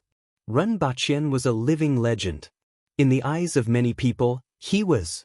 The group of women between the ages of 20 and 50 looked at Renbachien with indescribable gazes. This was the first time they had seen someone with such fighting strength. What was even more tenacious was his will to fight. In fact, most people in the medical center felt that these two people were weirdos. Those who didn't know better would think that they were fighting to the death. In fact, the outcome was similar. First, Renbachien's exoskeleton was removed, followed by the enhanced cushioning protection on the surface of his body. Then he treated the comminuted fractures in his legs and hip bone, the fractured spine, and the moderately injured Xiaobachien. Renbachien lay on the bed and casually browsed through the information on the internet. Currently, the internet was still full of the things that happened in the United States. However, some things were specious and many things had been changed. As for the curved nodes of the universe, ordinary people wouldn't know about it for a short period of time. However, recently, there was a craze for learning the 34th set of exercises abroad. The strength that the Empress displayed was far beyond human imagination, and the majority of people who believed in science and technology turned to the embrace of personal strength. Beside Renbachien were all kinds of equipment. Now, the room was similar to some medical institutions. The Empress was sitting beside the bed. She picked an apple in her hand, and the skin of the apple exploded, leaving only the inner flesh. After finishing this action, the Empress casually threw the apple to one side. There was already a pile of peeled apples there, and someone would come in every corner to take the peeled apples away. There was still a ton of unpeeled apples outside. There were also 10 carts of apples that had just been transported to the building. In theory, there seemed to be nothing wrong with peeling fruits for a seriously injured lover. However, in fact, the Empress was only satisfying a little bit of her inner imagination. In short, it was self-satisfaction. Perhaps it also had the effect of training one's own control of strength. In any case, Renbachien guessed that the Empress didn't say anything. These 2 days, the students had been eating apples to the point of vomiting. The price of apples in all of Wuji City had risen slightly, and the prices of the better apples had risen even higher. A few days later, Renbachien, who had recovered from half of his injuries, returned to Dayo. The official business that he had to deal with half a month ago had piled up until now. The most important thing was that Li Fu and the others had found the exit of the 60,000 mountains. In fact, this news had already been sent back 10 days ago, but it simply didn't have the opportunity to reach them. So far, 2 exits had been found, and there was a relatively large foreign tribe outside each exit. One of the tribes mainly tamed ferocious beasts and had a population of about 6,000. The strongest member of the tribe was a foreign race with the strength of a longevity heaven expert. There were 7 cardinal heaven experts, but there were also more than 15 ferocious beasts at the cardinal heaven level and 1 at the longevity heaven level. The other tribe only had 3,000 people. They had human bodies, scorpion tails, and bone spurs on their backs. Among them, there were 3 longevity heaven experts and 13 cardinal heaven experts. These foreign races and ferocious beasts didn't cultivate their spirits, so their strength was based on that of the aboriginals. Compared to the overall strength of the foreign races, these 2 foreign races weren't very strong. In fact, they could even be considered weak. From a certain point of view, they were just gatekeepers. In modern terms, they were security guards and night watchmen. However, they were already strong enough for the human race. Furthermore, this was only their strength on the surface. It was unknown if there was anything else that they hadn't discovered. After spending half a month investigating the strength of the foreign races, Li Fu and the others were divided into several teams. 2 of them stayed nearby to intercept the possible survivors of the 8-armed race, while the other 2 went in 2 different directions to investigate the situation in the distance. The other group of more than 30 people searched the depths of the 60,000 mountains for the location of the foreign races' villages. Chapter 1134. There was a steel knife above the head of lust. Beauty was like a saw that could cut through bones. Rinpoche vowed to devote himself to the modernization of Daeyo and no longer indulge in women. He would turn over a new leaf and become a new man from today onwards. Half a year later, Rinpoche arrived at the garden where the empress was and saw two guards burying something in the garden. There were bloodstains scattered on the ground. Rinpoche thought for a while and recalled a piece of news that envoys from the Qin nation would arrive in the past 2 days. The thing that was being carried at this moment gave him some guesses. After all, it seemed that no one had angered the empress recently. In fact, no one could even come into contact with the empress except for the palace maids and guards. The empress was rather tolerant of the palace maids and guards. At least, she wouldn't bare her fangs unless they committed a grave mistake. The identity of the corpse that was being buried was obvious. He raised his head and asked, "Your Majesty, is it another envoy from the Qin nation? What's the reason this time? He looks too frivolous. That flower, and that first-grade fantasy color." The empress instructed the palace maids to dig up her favorite flowers and transplant them over. Rinpoche sighed slightly. The previous time, he was too ugly. The previous time, he was too short. This time, he was too frivolous. It seemed like the empress was counting on the corpse of the Qin nation's envoy to fertilize her garden. After the news spread, the imperial court of the Qin nation would send a few unlucky fellows over after half a year. What was the reason for the empress's next visit? His voice wasn't pleasant to hear. He hooked 3 fingers under the empress's chin and was immediately bitten. The empress immediately bit his middle finger and sucked the blood that flowed out. After a while, she let go with a blurry look in her eyes. The empress had been addicted to this sweet and delicious snack for the past 6 months. Rinpoche would often be bitten awake. However, the empress wouldn't drink more than 10 milliliters each time. With Rinpoche's physique, he could replenish it with 1 meal without any pressure. The previous massacre had activated a strange attribute in the empress's body.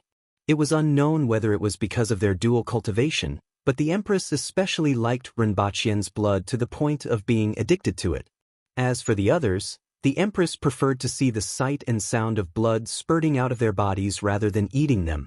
After a while, the empress's serious days subsided. Then, she spoke about a problem that had been on her mind recently. Recently, there are more and more things that I have to deal with. I have to spend a lot of time and energy to deal with them. This has seriously slowed down the pace of my cultivation. Why don't you become the Prince Regent and control the entire court? This way, I can also devote more energy to cultivation. Rinpoche sneered. Should I put more energy into watching dramas? Prince Regent? Are you going to spend the rest of your life alone and not see me for 10 days or half a month? Whoever wants to do it can do it, but I won't do it. Below only one, above tens of thousands. Who knows how many people are fighting for this position? Looking at the history of the past few thousand years, it was unknown how many powerful ministers had used all sorts of methods in order to obtain this position, but how many of them had a good ending. You are personally appointed by me, and your status and knowledge are recognized by the court officials. The empress continued to look at him expectantly. Pet. Rinpoche replied with a single word. Not far away, Qing Yuan, Hong Yuan, and the imperial guards all had strange looks on their faces. If this conversation were to spread, it would become a strange story. The empress lay there lazily, squinted her eyes, and didn't look at him to express her current mood. The third exit has been discovered. It's 200 meters deep into the coast, and that's where the wall ends. There is a type of amphibious foreign race there, and their strength is similar to the 2 foreign tribes that were discovered previously. However, because they are in the sea, they can exert more strength. Li Fu opened up a heaven ascension ladder on the wall. It allowed people to climb over the wall and allow others to pass through using ropes. Outside the wall is a dry plain with large traces of destruction. It seems to have been caused by the war back then. After thousands of years, it still retains its original appearance, and almost no grass grows. As for the 2 tribes, they were guarding there, completely feasting on the ferocious beasts within the walls. In addition, they also discovered a caravan coming to that tribe in the past 6 months, which means that the 2 tribes are in regular contact with the outside world. It is best to keep them and smuggle them over. Otherwise, they will be exposed the next time the caravan comes. Renbachian smiled and added, "Of course, it's not possible to destroy the two tribes in a short period of time. These two tribes are already very strong for us." The Empress nodded slightly and said thoughtfully, "This is good news. There are no foreign tribes in that dry plain, and we have more space to move around. I should go there to take a look." Renbachian was silent for a while, then nodded and said, "Yes. It's easier to improve your strength there than here. There is a component in the air that is very beneficial for improving strength, and I named it vitality. You can improve at the fastest speed there." In the face of the future crisis of the foreign races, the Empress had to go there and improve her strength to the highest level. There were many experts at the longevity heaven level in the two guarding tribes, and one could imagine the strength of the foreign races. Longevity heaven was nothing to the foreign races. The current human race was too weak compared to the foreign races. "Are you coming with me?" The Empress looked at Renbachian. "How is that possible?" Renbachian smiled bitterly. "I can't leave this place. If we want to improve our technology as soon as possible, I have to be here. Besides, Erhua is also here. She hasn't even fully absorbed the power you left in her body. She has too many things to learn, so she can't go with you." They had been married for more than 7 years. Including the time they had spent on Earth, it had been more than 10 years. This was the first time they had been separated for so long. This was the reason why they hadn't mentioned this before. "So, Prince Regent." The Empress looked at him with a smile. Renbachian looked helpless. It seemed like he couldn't get rid of this position. However, he was prepared to transport the most advanced superbrain on Earth to assist him in political affairs. Not only was it useful in political affairs, but it was also very useful in other aspects. The computing power of the superbrain wasn't something that humans could compare with. The people from the Temple of Heaven are here. They have organized more than 20 spirit wheel experts, half of whom are top-notch experts who have condensed heaven-grade weapons. They will head to the 60,000 mountains and join the previous experts to encircle the foreign races. Let's hold a banquet tonight and let Your Majesty meet them. After that, Your Majesty will set off with them." The Empress licked her lips, looked at Renbachian with a pair of charming eyes, and said, "I'm afraid that you won't be able to practice dual cultivation with me for the next few years.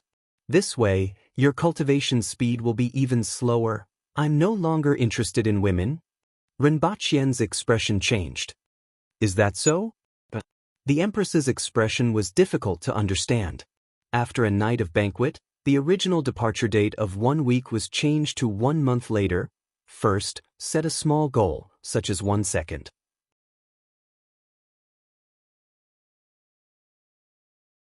Chapter 1135. Other people were happy for a month, but it was half a month of happiness for this novel. It was completely different from other flirtatious novels. Half a month later, Renbachian was pushed to court in a wheelchair. Although there weren't any injuries on his body, being pushed to court was enough to make people look at him in a different light. At the same time, they expressed their sympathy. Being in love with the Empress was indeed something that everyone envied. However, it was also very dangerous. There were gains and losses, unless Renbachian could keep up with the Empress's pace. From now on, Zhao Prince Consort will be promoted to regent and will govern the world on my behalf. The words of the Prince Regent represent my words, and the actions of the Prince Regent represent my orders. The first thing the Empress revealed was an earth-shattering piece of news. However, most of the officials weren't surprised. Only a few of the lower-ranking officials were shocked. The news that the Empress was going to the 60,000 mountains wasn't hidden from everyone. It was briefly mentioned at a banquet a few days ago. "Your Majesty, what is the scale of this trip? Who will be accompanying me?"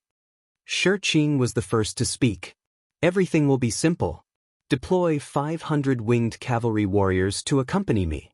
As for the rest, Yuan Sha, Lian Liang, Gu Yi, and 30 experts from the inspection department. Send 20 doctors from the medical bureau." The Empress gave orders one after another. The 6 ministers didn't move, but the officials from the cavalry department, the military department, and the Bureau of Taichung followed the empress. These 3 departments were replaced by others. In addition, 1 heaven expert was transferred from each of the north, northeast, and central protectorates. Nowadays, most of the experts in the world were in the 60,000 mountains, and the protectorates didn't need so many experts to suppress the world. For the next few days, the empress accompanied Hua when she wasn't attending court. As she neared her departure, she was much gentler to Hua like a real mother, which made him feel flattered. However, she also felt that something was amiss. These days, she sneaked out less and spent more time accompanying the empress. At the same time, Rinpoche was unprecedentedly busy. First, he prepared all kinds of supplies and equipment for the empress. He prepared a large amount of wine and desserts, which were dispensable items. He had prepared 2 sets of the newest air projection devices that he had seen in the fog capital. One of these devices could change the scenery of a space of 100 meters in length and width at most, and it couldn't be moved, so it was useful for hiding one's tracks. Of course, it could only be used to deceive one's vision. It had no effect on creatures that relied on smell and hearing as their main senses. However, if the distance was far, the effect would be great. For example, some ferocious beasts that could fly could easily discover people in the air, and after using this device, they would be able to hide their tracks extremely well. Hundreds of large alloy shovels were suitable for digging holes in the wilderness to conceal one's whereabouts. At the same time, the roaring emperor would also follow the empress. Other than that, there were binoculars, night vision goggles, a radio set, batteries, lights, drones, military tents, silk quilts, sleeping bags. Everything that could be carried, including basic necessities, food, shelter, and transportation. The most important equipment was, of course, concealment and reconnaissance equipment. There were also unconventional weapons such as concentrated skunk bombs that could be used to target specific enemies. Most importantly, Rinpoche also prepared 3 nuclear warheads for the empress. They had a yield of 400,000, 790,000, and 1.3 million respectively. If she really encountered a strong enemy, these nuclear warheads could be used as a means to repel the enemy. As for how effective they would be, it would depend on the situation at that time. However, Rinpoche also specially prepared more than 10 sets of self-installed armor for the empress. It wasn't for use in battle, but to withstand a certain degree of damage in a close-range nuclear explosion. Coupled with the strength of the empress's body, she would be able to survive as long as she wasn't within the range of the nuclear explosion. After all, when the empress really wanted to use the nuclear warheads, the distance between the 2 parties would probably be very close. These sets of self-installed armor could be automatically installed in 3 seconds. Coupled with the nuclear warheads, they could be used to save her life when necessary. If possible, Rinpoche really wanted to go with the empress. This way, at least when they encountered danger, they could directly return to Earth. Unfortunately, he couldn't leave this place and could only do his best to prepare some things for the empress. Fortunately, the empress still had a killer weapon, which was the broken body of the human emperor. In case she encountered a strong enemy that she couldn't resist, this would be her last resort. The only regret was that this broken body could only be used 3 times. In addition, Rinpoche was also busy implementing various government decrees. The first was to build roads and railways from Lan City to the 60,000 mountains. The second was to choose a place to build a signal relay station in the 60,000 mountains. The third was to find a place to build an airport and eliminate the ferocious beasts in order to find a route as much as possible. In the 60,000 mountains, it might not be possible to build a railway through the mountains even after decades. Planes were the only fast means of transportation. The feather-type beasts in the 60,000 mountains were the ones that restricted this. Even some of the weaker heaven-level beasts could pose a great threat to planes. The air wasn't under the control of the aboriginals. Finding or killing a way out became the most difficult task, but it was something that had to be completed. The fourth was to build a new city at the entrance of the 60,000 mountains as a secondary capital. Many new cities would be built in the mountains as frontline bases. The fifth was to ban alcohol and enforce that at least 1/3 of the annual grain produced by each mu of land was to be sold to the imperial court.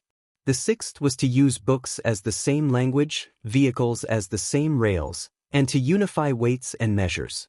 The seventh was to expand the Department of Education and set up an education bureau with each city as a unit. Students from the various academies in the Yun Nation who had learned simplified Chinese would be transferred to each city. In each city, primary schools would be established that focused on language and mathematics, as well as intermediate and advanced schools that focused on mathematics, physics, and chemistry. Famous doctors from all over the country would be transferred to the Cataloging Bureau to compile medical records and establish medical schools. Elites from other industries would be transferred to the Cataloging Bureau to compile technical information for smelting and iron smelting industries and establish vocational schools. The eighth was to set up giant projections in several major areas of all the cities in the country to popularize simplified Chinese and basic mathematics. Rinpoche's goal was that regardless of whether they wanted to learn or not, they would be able to read the newspaper word by word every day.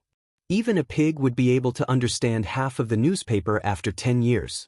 At the same time, the newspaper that was originally distributed in Dayo would be changed to 2 editions, simplified Chinese and the original language of this world. 2 years later, there would only be a simplified version of the newspaper. If they didn't learn simplified Chinese, then they would be eliminated along with the original language of this world. The ninth was to use the martial arts techniques of the sects that had been destroyed in Tianjin Basin and the Yun Nation as the foundation. The experts from the Temple of Heaven and the aboriginals who remained in the 2 nations would be mobilized to compile martial arts manuals and set up martial arts courses in primary schools and intermediate and advanced schools. The first few measures that Rinpoche promoted were to prepare for the future shift of focus and a large-scale advance. The last few were to improve the cultural foundation of Dayo as quickly as possible. Only with more cultured people could there be more talented people, which could promote the progress of productivity and promote the development of society and technology. These 9 measures were the main goals of Dayo for the next 5 years. They completely revealed Rinpoche's intentions and involved many levels of Dayo, from the commoners at the lowest level to the officials at the highest level. Rinpoche requested that the decree be promulgated and promoted as quickly as possible. No one was allowed to shirk the responsibility. No matter who it was, they would be severely punished if they were to shirk, delay, or defy these important plans that concerned the future of the nation. For the sake of these plans, Rinpoche even loaned 80% of the wealth that the imperial treasury had earned through various commodities over the years to the national treasury without interest. His attitude was clear. He had even taken out his and Her Majesty's savings. If any of you didn't do a good job, don't blame me for falling out with you. Even if I could let you off, Her Majesty wouldn't.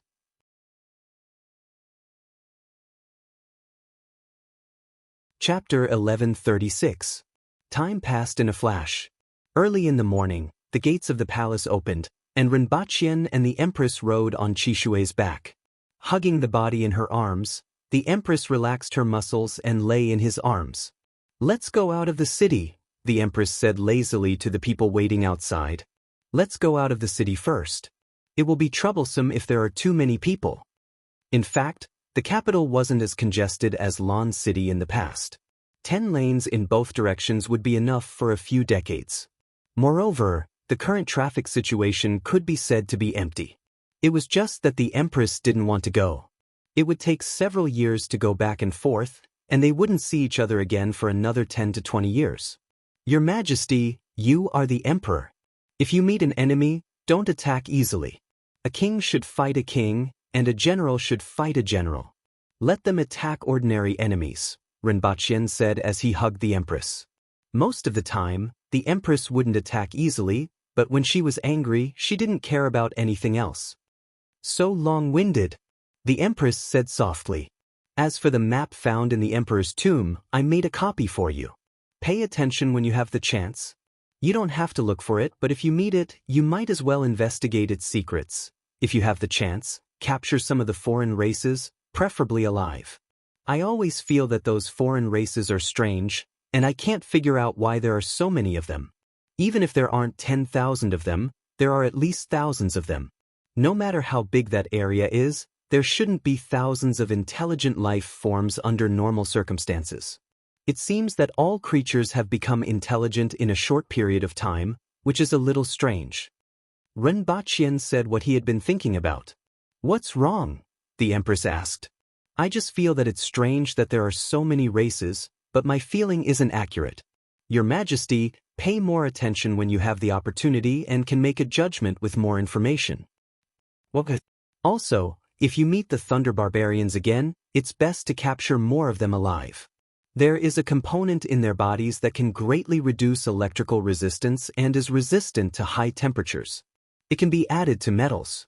With enough of it, the electrical resistance can be reduced to half under the same conditions, Renbaqian said. This was recently discovered in the laboratory from the Thunder Barbarian captives. The electrical resistance of the Thunder Barbarians was extremely low, far lower than that of ordinary creatures. It was probably related to their ability to control lightning. In any case, this characteristic of the Thunder Barbarians was very important. Not only could it greatly reduce the electrical resistance of materials, but it was also cheap and not difficult to obtain. If possible, it would be best to domesticate this race. Got it? That's all? The Empress listened from the palace all the way until they were out of the city. She was a little impatient and looked up at him. What do you want to hear? I'll tell you. Renbaqian smiled. After I'm gone, you have to be a woman. Say more. The Water Empress said with a smile. Renbaqian was dumbstruck. The Water Empress laughed, raised her eyebrows and threatened, I will send someone to keep an eye on you. If I hear anything after I return, I will skin you alive. Your Majesty, you'd better skin Minister Qin alive first. Renbaqian muttered. That guy loved to drag him to the brothel. In any case, remember. The Empress sat up, landed in front of the ministers, and exhorted them. She hugged Hua again. When she saw him again, she probably wouldn't be able to hug him like this. Renbaqian jumped down and gave some instructions to the people of the Temple of Heaven. Zhongshang, the chief of the Temple of Heaven, personally led the team to fight against the foreign races and walk out of the 60,000 mountains. He had to participate no matter what. The establishment of the Temple of Heaven was related to this, but it had been dominated by the foreign races for thousands of years. Whether it was to atone for his sins or for the ideals of generations of experts in the temple, Zhongshang felt that he was duty-bound. After another 2 hours, the Empress came to Renbaqian, hugged his neck in front of everyone, and bit his lips. In the eyes of others, it was a kiss, but Renbaqian knew that it was a real bite. Blood flowed out and was licked into her mouth. After a while, the Empress let go of his arms and said softly, Let's go. Be careful, Renbaqian said. If I can get away, I will go and take a look. Okay. The Empress nodded in agreement. She knew very well that it would take a long time. The Empress didn't waste any more time. She turned around and waved her arm forward. Let's go. Seeing that the team had started to move forward, she touched Hua's hair, kissed Renbaqian's lips, and licked the wound on his lower lip.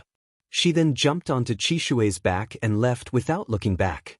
After going far away, she waved her hand again, indicating that everyone should go back. Renbaqian only turned around when the Empress's figure disappeared from his sight, feeling a little lonely. It would be a long time before they could meet again. Zhao Prince Consort, if you are lonely, I will treat you to a drink tonight. Qin Chuan patted him on the shoulder and winked. Renbaqian sighed faintly and said, I still need to have some integrity. Let's wait for some time. Father, will the queen take a long time to return? Hua tugged at Renbaqian's sleeve and asked. Yes, a long time. Renbaqian touched her head. Hua immediately beamed with joy. Before the queen returned, she would be able to receive less beatings. Furthermore, her father didn't hurt when he hit her. After the Empress and the others left, Renbaqian arranged for people to build a ship. He was going to travel from the Yun Nation to the Qin Nation and then head south to see if he could find a sea route. There was a convective sea in the ocean of this world. Ships that entered the convective sea couldn't come out again, and there were all kinds of huge sea beasts. As a result, most fishermen lived in the coastal waters. There were many reefs in the coastal waters, so the development of the shipping industry was very poor. The huge ship that Zhuo Yu from the Protectorate of the Southeast sent to the Empress was only used by the Qin nation on the rivers. If it encountered sea beasts in the sea, it would be a dead end. This was already the largest ship in the Qin nation. As a result, it was very difficult to develop the shipping and shipbuilding industries. However, it had to be done no matter how difficult it was. It was too time-consuming to pass through the 60,000 mountains, and the transportation capacity was too poor to support the logistics of the army. Sailing, airplanes, and using railway lines to pass through the 60,000 mountains couldn't be neglected. 2 months after the Empress set off, a piece of news made Rinpochien's face turn ugly for half a month. After wiping out the villages of the Thunder Barbarians and the 8-armed race, Great Xia's experts were divided into 2 groups. One group was led by Li Fu and included Jiang Zixi, Su Gongso, and other experts. They searched for the survivors of the 8-armed race as fast as they could and searched for the 60,000 mountains. The other group was led by Ma Hongyu and assisted by Du Qian. There were also more than 30 people. On one hand, they searched for traces of the 8-armed race, and on the other hand, they searched for other foreign races. At the same time, they had to draw a topographic map. This group was ambushed by the herdsmen from the Acceptance Spirit Clan. They were 8 experts from the Acceptance Spirit Clan, more than 10 foreign races that were controlled by them, and a large number of jade-wasted slaves. After a huge battle, more than 30 experts suffered heavy casualties. 15 people died, 8 of them had condensed heaven-grade weapons, and the rest were almost all injured. On the other hand, only 2 herdsmen had died, and 6 of the dozen or so alien race experts that had been controlled had died. The herdsmen themselves weren't considered strong, but they were relatively fast. However, each herdsman controlled 2 cardinal heaven foreign races. In addition, there were a large number of jade-wasted slaves, some other strange methods, and ambushes. As a result, many of the experts suffered greatly. First, set a small goal, such as 1 second. Remember, book house.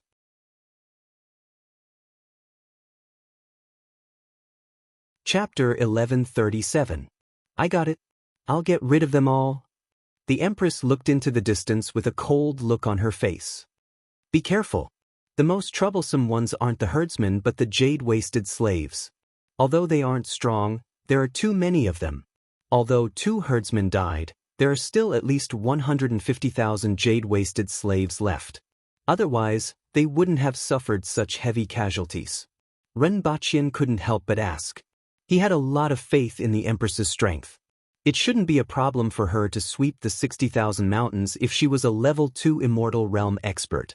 However, she had to be careful of the various means of the foreign races, which were completely different from the human race. The herdsmen weren't strong, and even with the foreign races that were controlled, their numbers were still much lower than the human experts. However, there were hundreds of thousands of jade-wasted slaves. Although they were only at the man-wheel level, they were extremely fast and small, and their attacks were overwhelming. If it weren't for Ma Hongyu's expertise in trapping, blocking, and large-scale attacks, the casualties would have been higher. Even Du Qian, who was ranked 10th in the world, had died. These were the top experts in the world. Less than 60 of them had condensed heaven-grade weapons and had the potential to open up the heavens and earth. Rinpochian's heart ached to see so many casualties. The Empress turned off the radio and walked out of her room. At this time, she was on a mountain in the 60,000 mountains. From the foot of the mountain to the top, there were rows of wooden buildings. Tens of thousands of soldiers were training at the foot of the mountain, and their battle cries shook the sky. This was the current location of the Protectorate of the South, Anchuan City. Although it was called a city, it was actually just an extension of a village. Other than the soldiers, there were no civilians. The Protectorate of the South had a total of 30,000 soldiers, and the other 20,000 were scattered in the depths of the 60,000 mountains to clear out the beasts. Ask Fu Yao to come and see me. A moment later, a middle-aged man in leather armor with a longbow on his back came to the Empress. There was a layer of green scales on the armor that looked like it was made from the skin of a serpent. This man was the Deputy Protector General of the Protectorate of the South. Xi Wanya was in charge of clearing out the beasts in the depths of the 60,000 mountains. How many Cardinal Heaven-level experts are there in the mountains that haven't been transferred? The Empress asked coldly. There are 54 known people. Fu Yao said after some calculations. Ever since the Protectorate of the South had moved into the 60,000 mountains, Xi Wanya had ordered the mobilization of the experts from all over the world. Currently, there were 26 Cardinal Heaven Realm warriors under Qi Ziding and 11 in the Protectorate of the South. In the known villages, there were still 54 experts scattered all over the place who had not been summoned. There are still so many people? Has the conscription order been sent out? The Empress snorted. Yes. How arrogant and unruly. The Water Empress said casually. Her voice was calm, but her tone was filled with dissatisfaction. Send another order to them. They must arrive at Xuxia City within half a year. If they delay, they will be killed without mercy. I would like to see how much courage they have when I personally ask for it. The Empress said with a strong murderous intent. She naturally knew that most of the Aboriginal experts were vicious and unruly by nature. The deeper they went, the more they were like this. If it was in the past, she wouldn't have bothered with them. However, now was the time to utilize manpower, and the expedition against the outsiders was imminent. If they still dared to rely on their strength to disregard the conscription order, then they could go to hell. Fu Yao cupped his fists at the Empress and said, Yes, I will inform Xuxia City immediately. Although Fu Yao hadn't personally seen those people in the past few years, he had heard a little about them and knew that these scattered experts were vicious. Not only did they not listen to orders, but they also spoke arrogantly. This made everyone in the Protectorate of the South extremely resentful of those people. Xi Wanya still had to preside over the purge and couldn't spare any time to deal with them. Now that the Empress had spoken, someone was definitely going to be out of luck. Fu Yao had a gloating smile on his face. After a while, Fu Yao sent the message to Xuxia City, and dozens of messenger birds flew to various military outposts. 2 months later, Rinpoche silently looked at the court officials who were engaged in a scuffle. Look at my black tiger steals the heart. Tong Jingye's punch was as fast as lightning, but Qin Chuan wasn't slow at all. Tong Jingye tapped his foot on the ground and retreated 5 feet. However, his fist suddenly loosened, and 2 bird eggs flew out and smashed into Qin Chuan's body. A stench immediately filled the throne room. Haha, no matter how cunning you are, you're no match for me. Tong Jingye looked up to the sky and laughed. Qin Chuan's face turned ashen. He went crazy from the smell on his body and started fighting with Tong Jingye again. Behind them, Minister of Revenue Tu Wan's groin kick was even more skillful than Qin Chuan's. Her claws moved up and down, and in no time, she had scratched Zhui Yan's face. It was as if she had practiced the 9-in white bone claw. Speaking of which, the 9-in white bone claw wasn't necessarily comparable to Tu Wan's kung fu. The moves weren't exquisite, but they were extremely ruthless. In particular, the elusive groin kick made it impossible for Zhui Yan to defend against it. The officials from the Ministry of War, Ministry of Works, Ministry of Justice, and Ministry of Revenue were also fighting. As for the officials from the Ministry of Rights and the Ministry of Appointments, they watched from afar and clapped and cheered from time to time. Great Elder Shi Qing and Junior Elder Zhikohai had already hidden to one side. The newly promoted officials from the Ministry of Commerce and the Ministry of Education hid far away and trembled. Rinpoche took out a loudspeaker from his back and shouted, "Stop, everyone stop!" A huge sound wave swept through the throne room, but everyone stuffed cloth strips into their ears and continued fighting. Rinpoche's face turned ashen. These bastards. The chaotic fighting in the throne room made him so angry that he almost forgot why everyone was fighting in the first place. After thinking about it for a long time, he finally remembered that they had been expanding too much recently.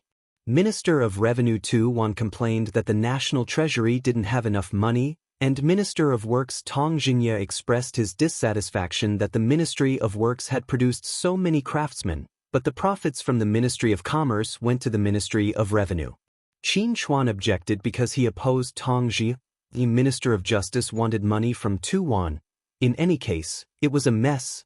Needless to say, there was no need for the morning court session today, and it would end with another chaotic fight. This wasn't the first time such a situation had occurred. They were like this even when the Empress was around, let alone now that she was in the 60,000 mountains. Go to hell, you bastards! Renbaqian cursed and strode across the battlefield. Those who were supposed to fight fought, and those who were supposed to watch the show. Only a few people who were close to him grinned at him. As for Renbaqian's harsh words, if harsh words were useful, what was the use of fists? However, the moment Renbaqian stepped out of the throne room, he threw a small glass bottle containing a colorless liquid into the middle of the fight. A strange stench rushed straight to the head, and the stench that made people faint instantly filled the throne room as if they had been hit by a sledgehammer. F***, I will perish together with you. Renbaqian looked ruthless and didn't forget to shout, Exenu, protect His Majesty. The throne room was filled with ghostly wails. Everyone couldn't care less about fighting and immediately jumped out of the throne room. However, the stench on their bodies traveled 150 kilometers with the wind. Even Exenja twitched her face and covered her nose as she distanced herself from the crowd. With one hand on the hilt of her sword, she glared at everyone and threatened, None of you come over. I will kill anyone who comes over. Zhao Prince Consort. Everyone roared and almost vomited before they could finish shouting. They quickly fled back to their residences to take a bath and change their clothes. Renbaqian returned to the harem with a sneer on his face and put on a gas mask. He walked into the throne room and saw rows of 2-meter-tall cabinets that glowed red and blue. Several blonde men and women were making the final adjustments. A gust of wind blew, and the blonde men and women's expressions changed drastically. They covered their mouths and almost vomited. Renbaqian didn't care about their abnormalities and looked at the cabinets in the throne room with a smile. It took Renbaqian 3 months to bring back these cabinets from Earth. There were a total of 60 cabinets, 60 computing nodes, 240 processors and 24 million computing cores with a peak operation rate of 1.3 billion times per second. Of course, the most important thing wasn't its computing capabilities, but that this supercomputer could support true artificial intelligence and store a large amount of information on Earth's technology, history, culture, and other aspects. With this supercomputer and a certain level of artificial intelligence, not only could it reduce Renbaqian's workload, but it could also calculate the best development route. Renbaqian had great expectations for this.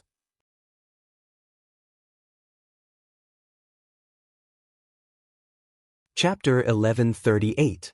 Is it done? Why isn't there any response? Renbaqian looked at the computer experts from Earth. The artificial intelligence has been loaded into the supercomputer, but the newly loaded AI is like a blank piece of paper and needs a few minutes to learn the stored information, a Caucasian woman in her 30s said.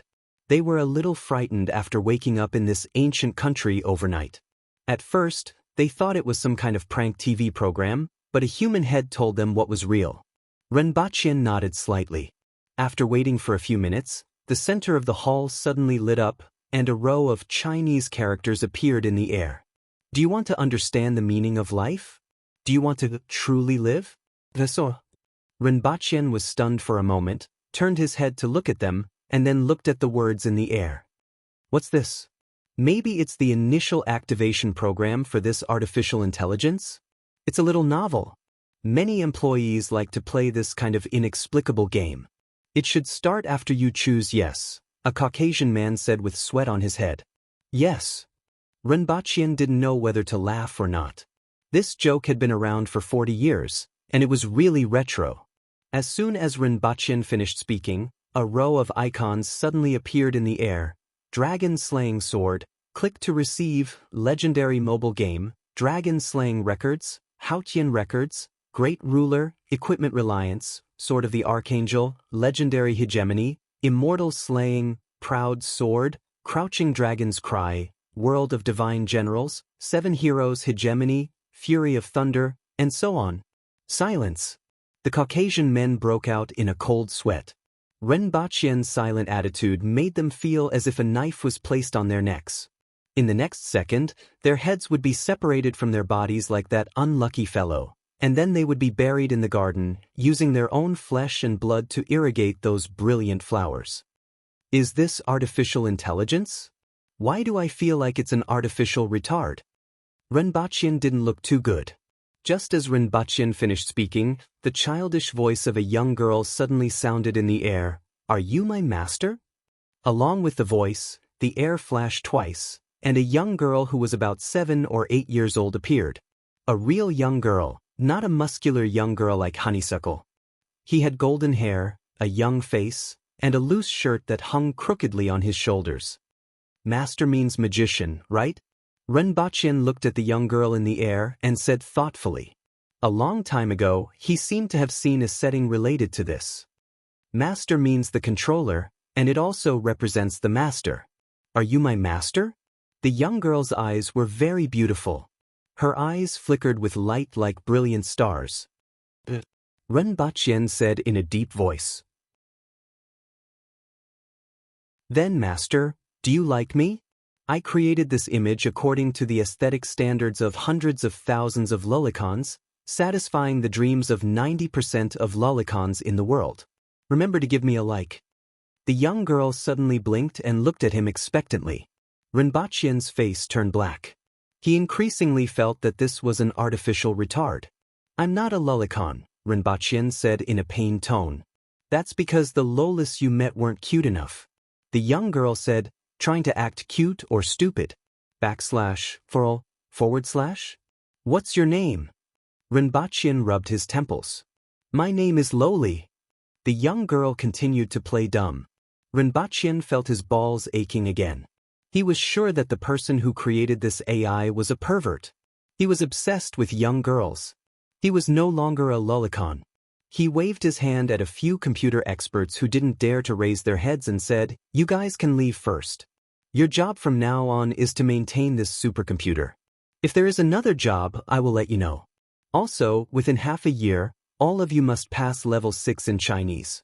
I don't want my people to prepare translation earbuds for you before contacting you." When they heard the first half of the sentence, they felt as if they had been granted amnesty, but when they heard the last sentence, their faces were filled with despair. The bald man in front of him was a demon. After chasing them out, Renbachien looked at the young girl in front of him and thought to himself, if only Erhua was this cute, at the very least she looked quite cute. Combining the aesthetics of hundreds of thousands of lolicons to create this image was truly a pain in the ass. Have you mastered all the stored information? Renbachien asked in a deep voice. I like gentle people. You can be gentler. The young girl continued to act dumb recklessly. It's all in my brain. Those processors are my brain, and I still need some time to learn to fully master them. Let me talk about the situation here first. Renbachien ignored her foolishness and roughly explained the situation in Dayo and this world. You should first formulate a development route with the highest priority. Renbachien wanted to see the standard of this AI and see if it could understand the situation in this world. Then he would formulate a suitable development plan based on his description. Loli wasn't surprised that this wasn't Earth because the original creator didn't consider the possibility of an AI being brought to another world. The AI didn't have much of a concept of this and didn't feel that there was anything wrong with it. She just said in a unique young girl's voice, I'm still young and need to think before answering Master. 10 seconds later, the young girl spoke again. According to Master, the resources in this world are different from those on Earth. What Master needs the most is to understand the resources in this world and reformulate the development of technology based on the resources instead of looking for resources based on the technological development of Earth. According to Master, there is a type of vitality particle in the air of this world, which is one of the main resources in this world. However, Master doesn't know much about this type of vitality particle and doesn't know the impact it has on the same elements. Master, are you retarded? The sudden venomous tongue in a childish tone made Rinpochien's face turn ashen in an instant. Rinpochien was silent for a while and knew that the AI was right. He had been neglecting the essentials all along and hadn't even figured out the foundation of this world. Instead, he was tirelessly developing technology according to his own ideas. He was completely moving the technology from Earth to this world and then modifying it according to the existing conditions. In a short period of time, the development was indeed very fast. However, this wasn't a technology developed based on this world, but a kind of grafting. Ignoring the characteristics of the basic substances in this world would inevitably lead to a bottleneck at a certain level. For example, he hadn't discovered oil yet. Although he already had diesel as fuel, oil was involved in all aspects of the industry. If he kept thinking of ways to modify it like before, he would sooner or later encounter a time when he couldn't find a substitute. Therefore, developing the characteristics of the resources in this world was the correct way to advance technology. Although he had previously sent people to look for various resources, his main goal was still to find the resources that he wanted to find and was less involved in other things. After hearing the words of the AI, Rinpochian understood the problem in a short period of time. His thinking had been limited. Or perhaps it could be said that he had been thinking about how to quickly advance technology to the level that he wanted to reach. He had gotten into a dead end and neglected too many things. I understand. I'll make the arrangements now. Rinpochian nodded slightly. Master is really receptive. I'm very happy to be able to provide you with valuable advice. The young girl smiled sweetly. Continue learning the stored knowledge. Rinpochian nodded and turned to leave. Although he only asked about one thing, it was the most urgent matter at the moment. As for the rest, he could ask about it at any time and wasn't in a hurry. Furthermore, he had only described the general situation just now. He had to continue to input the overall situation that he knew so that the AI would have a more accurate understanding of the situation so that the suggestions it gave wouldn't be biased. This wasn't something that could be done in a day or two, so it couldn't be rushed. First, set a small goal, such as 1 second.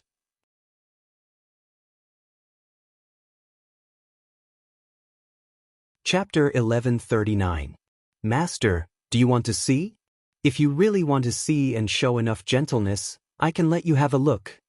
The young girl in the air pulled the corner of her white dress, raised it to her knees, and slowly raised it another inch. That young girl always had a naive smile on her face as she said all kinds of lewd things.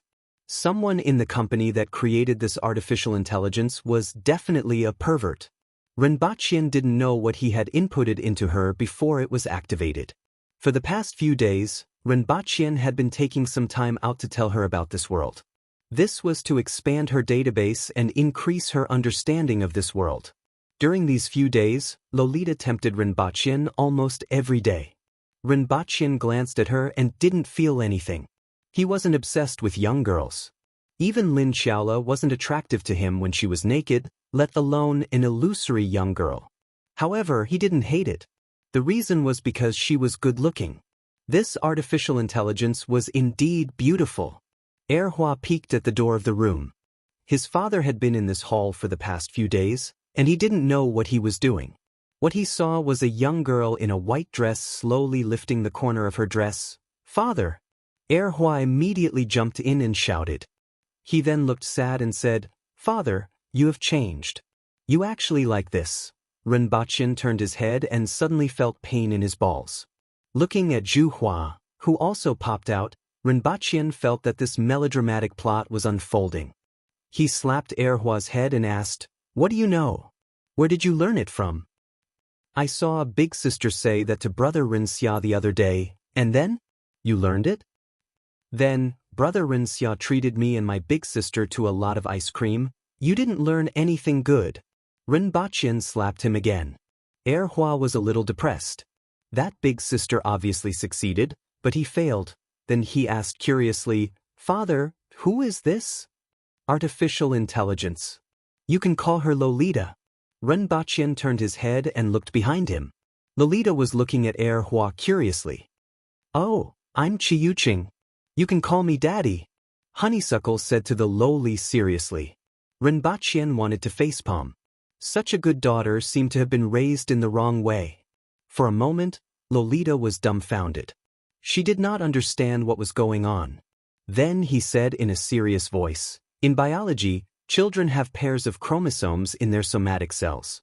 The Y chromosome is a genome segment that is strictly passed down from father to son. Males with the same surname should have the same or similar Y chromosome type. Stable SNP mutations on the Y chromosome could be passed down in the offspring of the paternal line forever, and a reliable paternal gene lineage could be constructed. Male children call males father. According to my scan, you are a female, so you should be called mom. And according to human language habits, this kind of situation is usually referred to as great aunt. My fist is big. Call me daddy or I'll beat you up." Honeysuckle extended his fist and threatened. Then his face turned serious. "If I punch you, you might shit your pants."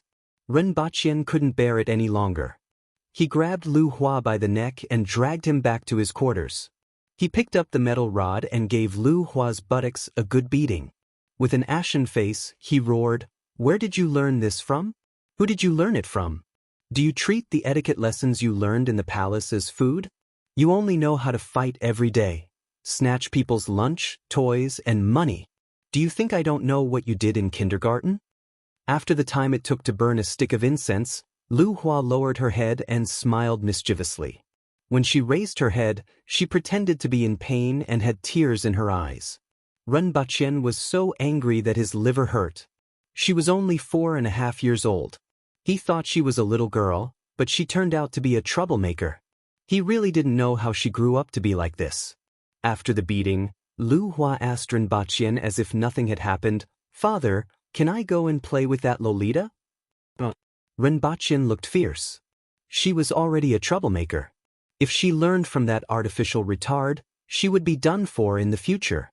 The Empress would beat her to death when she returned. While Lu Hua was being beaten, a skinny and small boy in coarse clothes was carrying a basket along the street to pick up the rubbish. His clothes were very cheap and had been washed white, but there weren't many stains other than the dust on his body. The boy's name was Fuji. His hands were very dirty, and his nails had turned black. However, he rolled up his sleeves to his elbows and tried not to get any dirt on his clothes. Although his clothes were very coarse, they didn't have layers of patches. This was his most precious piece of clothing. This piece of clothing represented that he was no longer a beggar, but a person who relied on his own hands to support himself. His clothes were the uniform of a cleaner in the city, and his identity was that of a cleaner in the capital. As he was skinny and small, he couldn't do too much heavy work. His main job was to pick up rubbish. With his age and status, it was impossible for him to find such a job unless he met a benefactor. Even if he didn't starve to death or get beaten to death, he might die of a minor illness somewhere. Perhaps only Xiaoyu and a few others would be sad for a few days. Therefore, he cherished this job that allowed him to make a living and was very serious. At the same time, he didn't want to embarrass Big Sister. Big Sister was the princess of Dayo. She was the one who asked him to come here, so he couldn't embarrass her no matter what. Fuji picked up 2 fruit pits and threw them into the basket. He straightened his back, which was aching from bending over for a long time, and planned to buy some medicine when he returned. He wasn't going to pick up vegetables today. Instead, he would buy half a caddy of beef and stew a pot of fragrant beef stew with potatoes. Xiaoyu was sick and hadn't been able to get out of bed for the past 2 days. She was a 7-year-old girl, 3 years younger than him. His previous experience of working hard to survive had made him treat Xiaoyu like a younger sister. In addition to Xiaoyu, there were 3 other children who were about the same age as him and Xiaoyu, and they were all Big Sister's first batch of younger brothers. After daydreaming about the fragrant beef stew with potatoes that night, Fuji felt that his back wasn't hurting so much anymore, and he was immediately full of energy again. After walking a short distance, Fuji let out a soft cry of surprise and picked up a piece of golden metal the size of a baby's fist from the corner. "Is this gold?" Fuji opened his mouth wide and carefully looked at the shiny, irregular piece of metal in his hand. Other than the shape, it was similar to the golden leaf that the young master had given away in the Yun Nation. In fact, this was just a piece of yellow iron, useless trash that a craftsman from the Ministry of Works had casually thrown away. That craftsman had also found this piece of yellow iron in a pile of ore. He had thought it was gold and had taken it to a jewelry store to exchange for money, only to be pointed out that it was worthless and had been casually thrown away. In Fuji's opinion, this shiny golden color was definitely gold. Fuji was ecstatic. How much could such a large piece of gold be worth? How much meat could it eat? However, he soon became conflicted again. Who had dropped this piece of gold here? Would he come back for it? If he didn't find it when he came back, would he look for him? He wasn't a thief. He had picked it up. In the past, he would definitely have hidden it secretly. But now, he had a job and could support himself. If this matter was known by Big Sister, it would be too embarrassing. Fuji stood there for a long time, hesitating. He first left and then walked back after a while. After repeating this a few times, he finally made up his mind.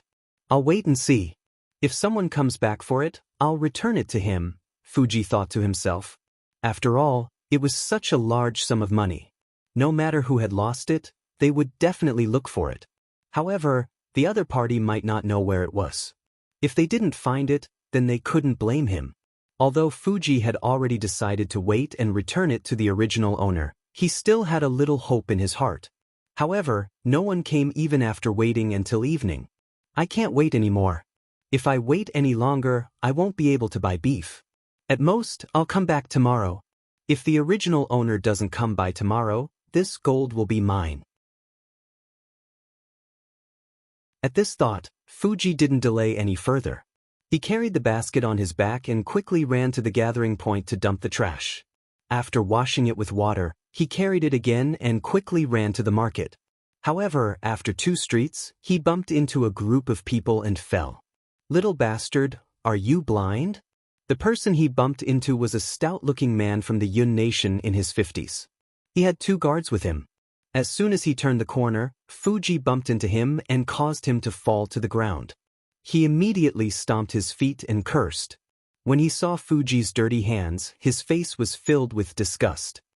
He kept cursing and repeatedly looked down to see if his clothes were dirty. I'm sorry. Fuji quickly got up and lowered his head to apologize. At the same time, he tightened the belt around his waist, which had become a little loose due to the run. The gold nugget, which was originally at his waist, also fell to the ground. Fuji quickly reached out to pick it up. When the man from the Yun Nation saw this, his expression changed. Greed rose in his heart, and he cursed angrily, "Thief, how dare you steal from me? You're courting death." I didn't steal it, I picked it up. Fuji picked up the gold, and hurriedly said, "T. You clearly stole it from me, yet you say you picked it up? You're so young, yet your hands and feet are already dirty. I'm going to break your claws today." The man from the Yun Nation cursed. "Take him down and send him to see the officials." Picked it up? Picked it up in my money bag? I was wondering why it bumped into me. It turned out to be premeditated. I've seen a lot of filthy people like you. This man wasn't a big shot, and people of status naturally wouldn't be interested in a piece of gold the size of a baby's fist. This man was just a small steward of the Yun Nation's Jiang Chamber of Commerce who had delivered a batch of goods to the capital a week ago. He had already made up his mind to label this kid as a thief. This kind of beggar-like character, he could do whatever he wanted with him. As for meeting the officials, if the other party was honest, he would spare him this time and just beat him up. Otherwise, it wouldn't matter even if he was sent to see the officials. One had to know that the Jiang Chamber of Commerce was backed by Sir Bai from the Public Order Department. As long as this relationship was revealed to the people from the Public Order Department, wouldn't it be a piece of cake to send such a little beggar to prison? As for who the gold belonged to, anyway, it wasn't this kid's. Who knew where he had stolen it from? So be it. I didn't steal anything from you. I picked up this gold and you just wanted to snatch it. Fuji's neck stiffened. He was young, but he was good at reading people.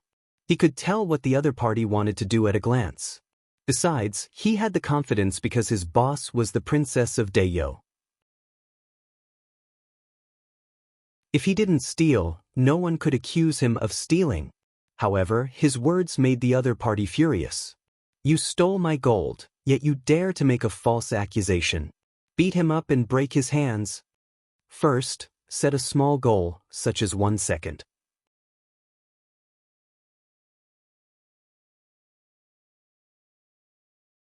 Chapter 1140. Where's my father? Honeysuckle rushed to Zechen Palace Hall but found that her father was not back yet. Your Highness. Qin Yuan, who just came out, bowed slightly and smiled. The prince hasn't left the palace yet, so he might be a little late. Is there something you need from the prince? Forget it. Honeysuckle shook her head, turned around, and left with a vexed look on her face. Honeysuckle was troubled by one thing. She realized that she seemed to have lost weight over the past 2 days. Her muscles seemed to have shrunk a little. In order to confirm that it was not an illusion, she even weighed herself and found that she had indeed lost half a kilogram. This made her very unhappy. One had to know that muscles represented strength, and strength represented everything. In kindergarten, no one could beat her. But because they weren't as strong or fast as her, her muscles had shrunk, which meant that her strength had decreased. Although there was no evidence of her strength decreasing, she firmly believed that this was the case. Smaller muscles equals smaller strength equals weaker. This was already a very serious matter, so she hurried to find her father, but he wasn't around. Father must have gone to the brothel again. Honeysuckle pondered in his heart. Ever since he was caught red-handed by the Empress, he had encountered his father several times in the lively and fun courtyard where there were beautiful ladies and people singing. Then he got beaten up by the Empress. Getting beaten up didn't matter, but being punished to write was the most painful thing. Children's minds were always very active, and their thoughts were like airplanes. One moment they were here, and the next they were far away.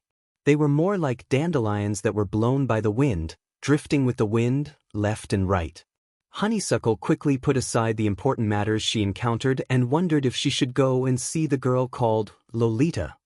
This was the first time she saw a child around her age in the palace. However, her father didn't allow her to play with her, never let her see her, or even get close to her. This made her feel like a cat was scratching her heart, and she wanted to see what was different about that Lolita. After taking a few steps, Honeysuckle suddenly changed her mind. I should go and see Xiaoyu and the rest. I haven't seen them for a few days. Honeysuckle cared a lot about her first batch of subordinates, especially the days when they begged together. Her life was filled with different memories. First, he went back to his palace and rummaged for a long time before he found a small handful of silver fragments. Most of them were silver beans, which added up to about 3 or 4 taels. That's right, these were the protection fees paid by the children at the kindergarten. You can choose not to hand it over, but if you don't, I'll beat you up. Of course, even though Hua didn't do anything good, he wasn't a bad person either. He only focused on exploiting the children of the officials and ignored the children of the commoners. Of course, the children of commoners didn't have much to gain. The most Honeysuckle could do was steal half of their meat during meals, which was considered a protection fee. From this point of view, Two Flower was quite principled. No matter if they were poor or rich, high or low, they would not let a single one of them go. Most of the time, snatching other people's meat didn't mean that she lacked that bit of food. It represented her position, the position of the boss. At least, that was what she thought in her little head. Now that you've paid the protection fee, I'll definitely stand up for you when something happens to you. It was the same for Little Fish and the others. He would take something they liked, such as a small wooden carving or some other strange and worthless thing. He would also share the money he stole with them since he didn't have much to spend anyway. After evading the palace guards, Two Flower found an empty space to climb over the wall and leave the palace. He sprinted on the road, leaving after images in his wake. Little Fish lived in a residential building in the 4th Ring Road, which was directly allocated to the people who had moved here. The 5 children lived in 2 two-bedroom apartments, one in the middle and one on the left. Boss, something happened to Brother Fuji. As soon as Two Flower rushed to Little Fish's room, he heard another girl crying. The girl was only 9 years old and looked ordinary. She was also thin and small due to malnutrition, and her hair was dry and lusterless. Her name was Wild Bramble. It sounded nice, but it was actually the name of a type of weed, roughly equivalent to gooden, ergu, or two-flower. Just like Little Fish, she didn't have a surname. As for Little Fish, he was lying on the straw mat on the ground with a pale face. He also looked worried, and only when he saw Two-Flower did some color return to his face. He said anxiously, "Boss, save Fuji. If you're any slower, he'll be beaten to death." "What's wrong?" Two-Flower was stunned. Following that, the two girls chattered nonstop, one after the other. They were young to begin with, and when they panicked, they couldn't speak clearly. It took Two-Flower a long time to understand. Fuji didn't come back last night, which made them very worried. They spent a long time asking around before they heard from the people who were also cleaning up the city that he had been arrested and sent to the capital's security bureau. It was said that he had been dragged there, beaten until his head was bleeding, and both his hands were broken. He was on his last breath. The person who had beaten him up and sent him to the authorities was a foreigner who didn't know the capital's laws. He had also been whipped 10 times and had to be carried back. Now, the other two boys had gone to the security bureau to find out. "Boss, Fuji definitely didn't steal anything. We can all support ourselves now, so he definitely wouldn't steal anything. He was framed." Wild Thorn cried. Two-Flower's anger flared up when she heard that, and her little face turned red. She didn't care if Fuji had stolen anything or not. Someone had actually beaten her little brother up like that. "Where is the security bureau?" Two-Flower ground her little canine teeth. "Boss, I'll take you there." Wild Thorn jumped up in a panic. There were 4 security bureaus and 1 security bureau in the capital. When the lanterns were lit, Two-Flower rushed to the security bureau where Fuji had been arrested. Looking at the closed door in front of him, he smashed his fist into it, and a hole was smashed in the ironclad door. "Who dares to commit murder in the security bureau?" Someone in the security bureau immediately cursed, but before they could rush out, Two-Flower kicked the middle of the door, and it crashed into the walls on both sides. "Bastard, bastard, damn it, I'll beat you to death." Two-Flower bared her fangs and brandished her claws as she rushed in, finally able to vent her anger. As she cursed, she directly knocked over 4 or 5 security bureau personnel who had stayed behind. Where did this girl come from? Alarmed by the commotion, a burly man jumped out and shouted at the top of his lungs, "Why aren't you stopping? You beat up an officer of the security bureau. Even if I put you in jail, your parents won't be able to say anything." The people from the security bureau had sharp eyes. Just by looking at Two-Flower's clothes, they knew that she wasn't an ordinary person. Furthermore, she had such strength at such a young age. Perhaps she was from the family of an important court official, so they weren't in a hurry to make a move. They would stop her first.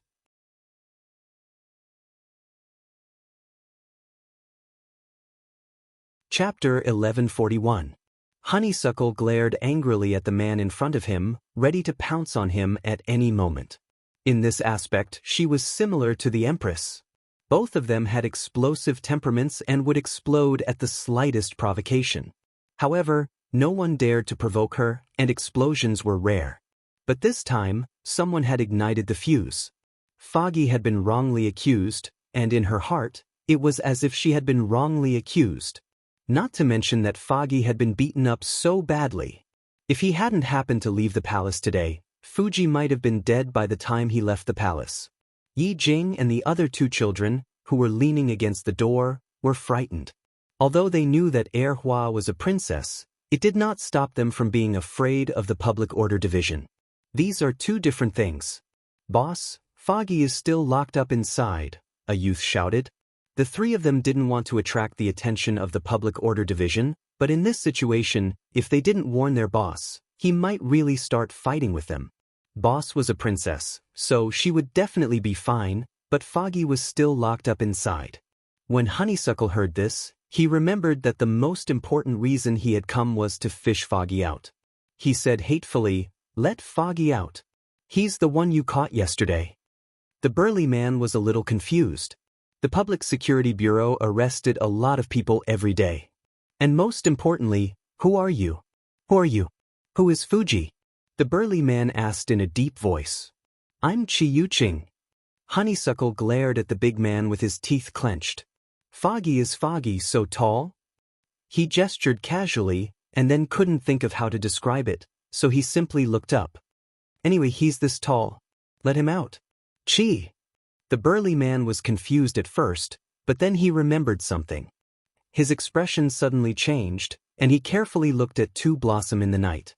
Two Blossom was obviously wearing expensive clothes. Two Blossom was about 1.4 meters tall, and he looked about 10 years old.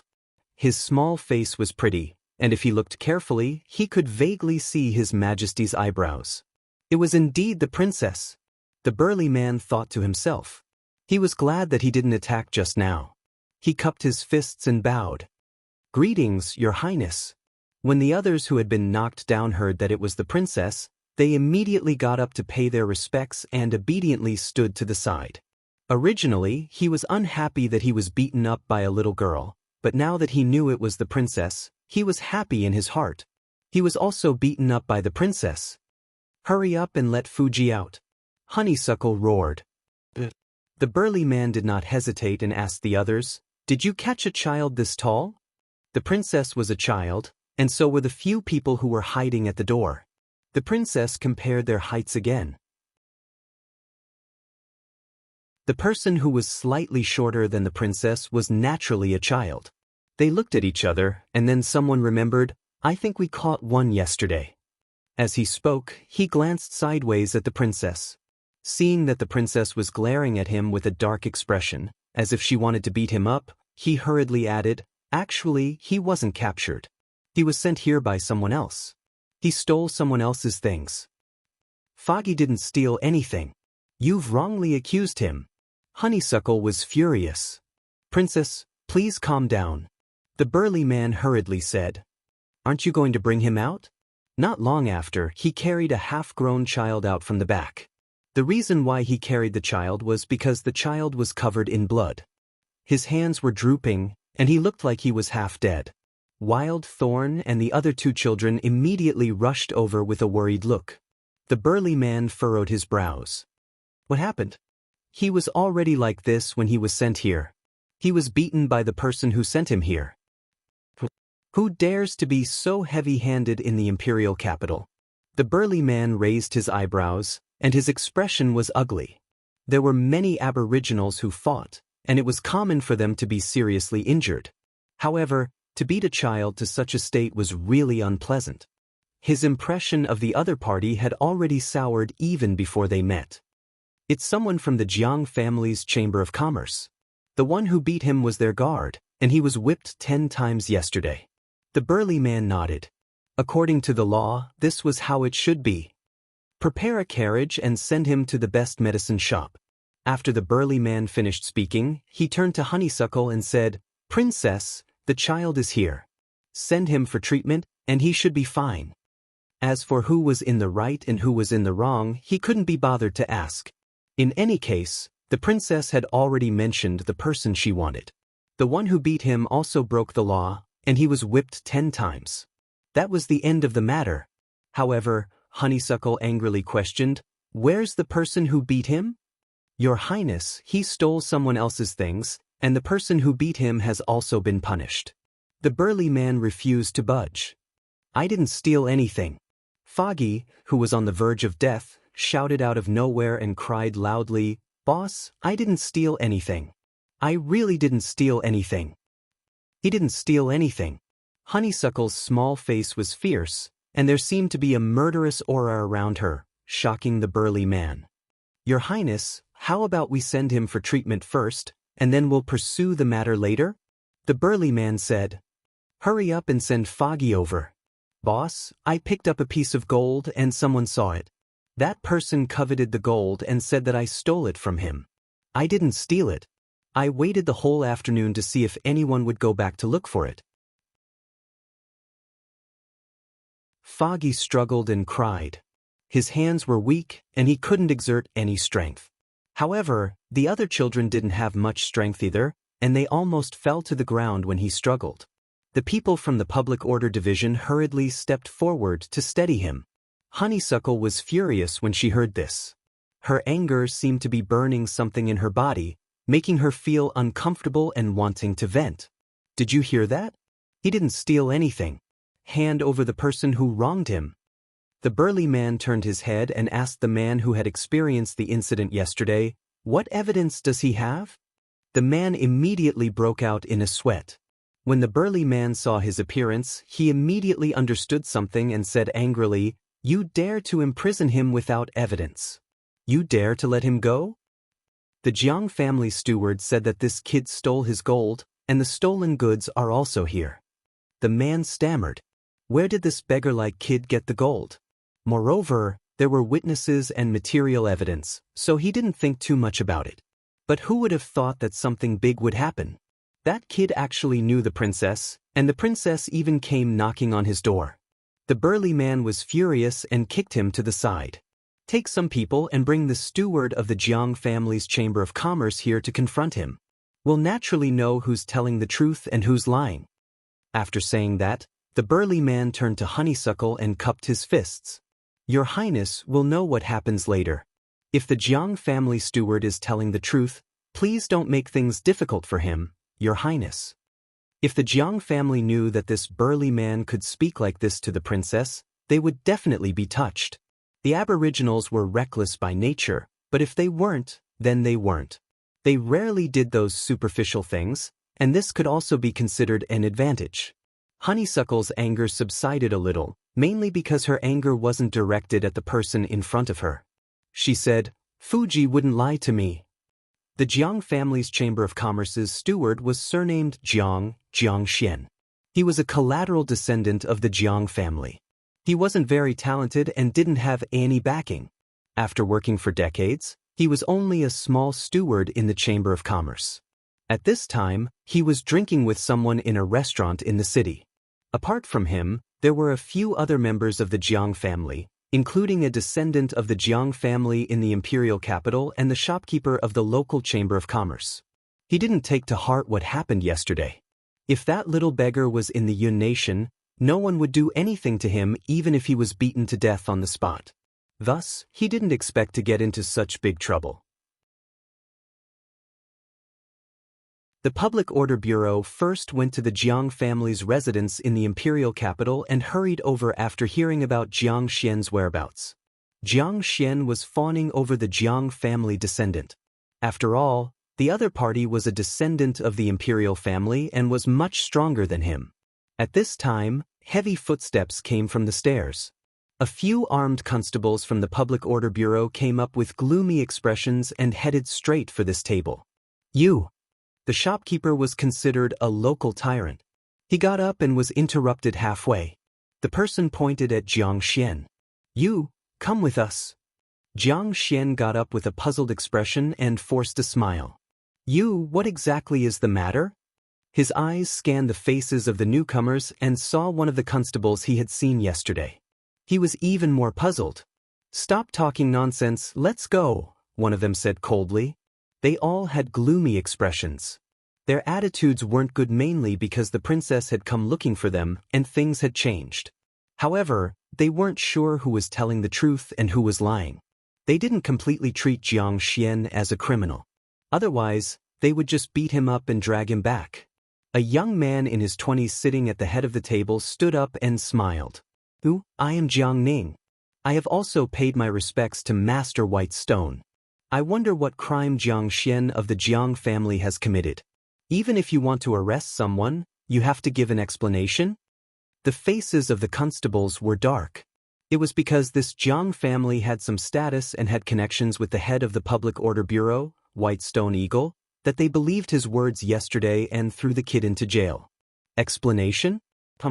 You know what happened yesterday. The constables ignored Jiang Ning and spoke directly to Jiang Xian. "Come with me to confront him. Did that kid steal your gold, or did you covet someone else's gold and falsely accuse him?" Jiang Xian's heart jumped. A hint of panic flashed through his eyes. Then he straightened himself and forced a smile. "Didn't you already find out what happened yesterday? Stop talking nonsense. Come with me to the Public Order Bureau to confront him." The constable's face was impatient. Jiang Xian was flustered. He didn't know what had gone wrong. Yesterday, it was clearly a little beggar who had been sent to jail. Why did he want to bring him to confront him today? Jiang Xian had lived for dozens of years and didn't have any great abilities. He could tell people's status at a glance and step on them. This was his instinct, and it was the way of survival for small fry. That was why he had been so daring yesterday. Now that he realized that something was wrong, he immediately began to panic. He forced himself to calm down and turned his head to smile at Jiang Ning. "Seventh young master, a little thief stole something of mine yesterday. It seems that they want me to go to the Public Order Bureau to confront him. I'll go with them." Jiang Ning could naturally tell that something was wrong from the attitude of the constables. He looked at him and thought of something.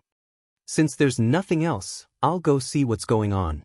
Jiang Xian was overjoyed. With Jiang Ning here, he felt much more at ease. He made up his mind that no matter what, he would insist that it was the little thief who stole his things. He had to figure out how to smooth things over and not give himself away. First, he had to set a small goal. For example, 1 second.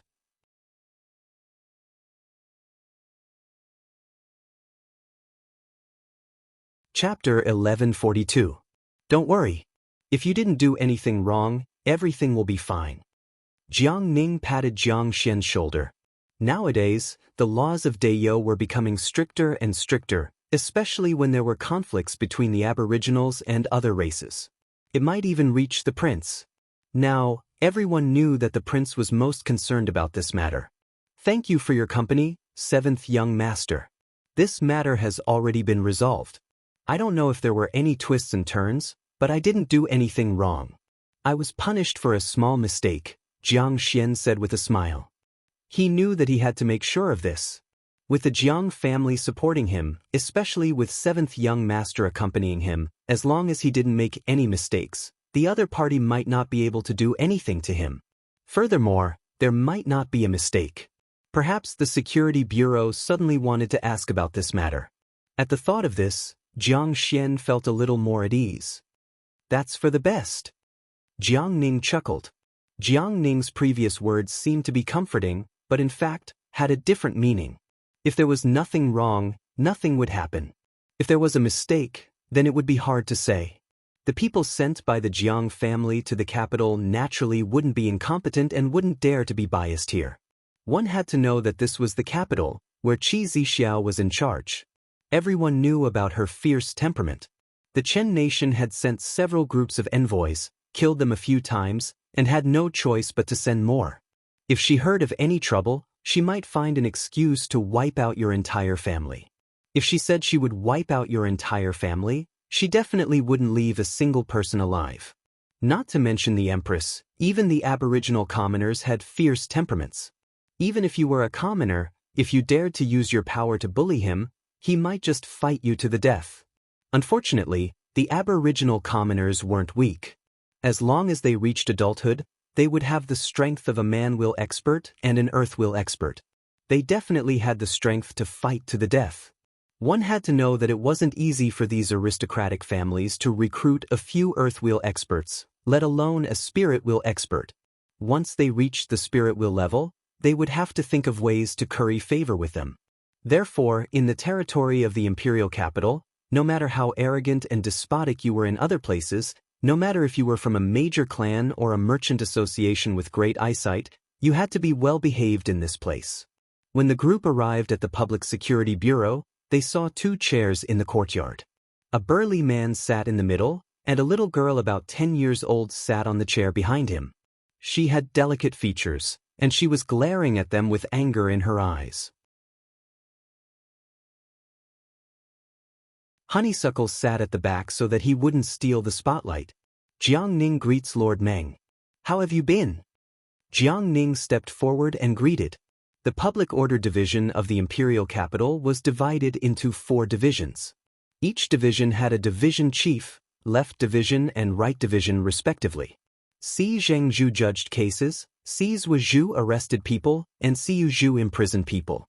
If there was a major case, it would be sent to the Public Security Bureau of the Imperial Capital.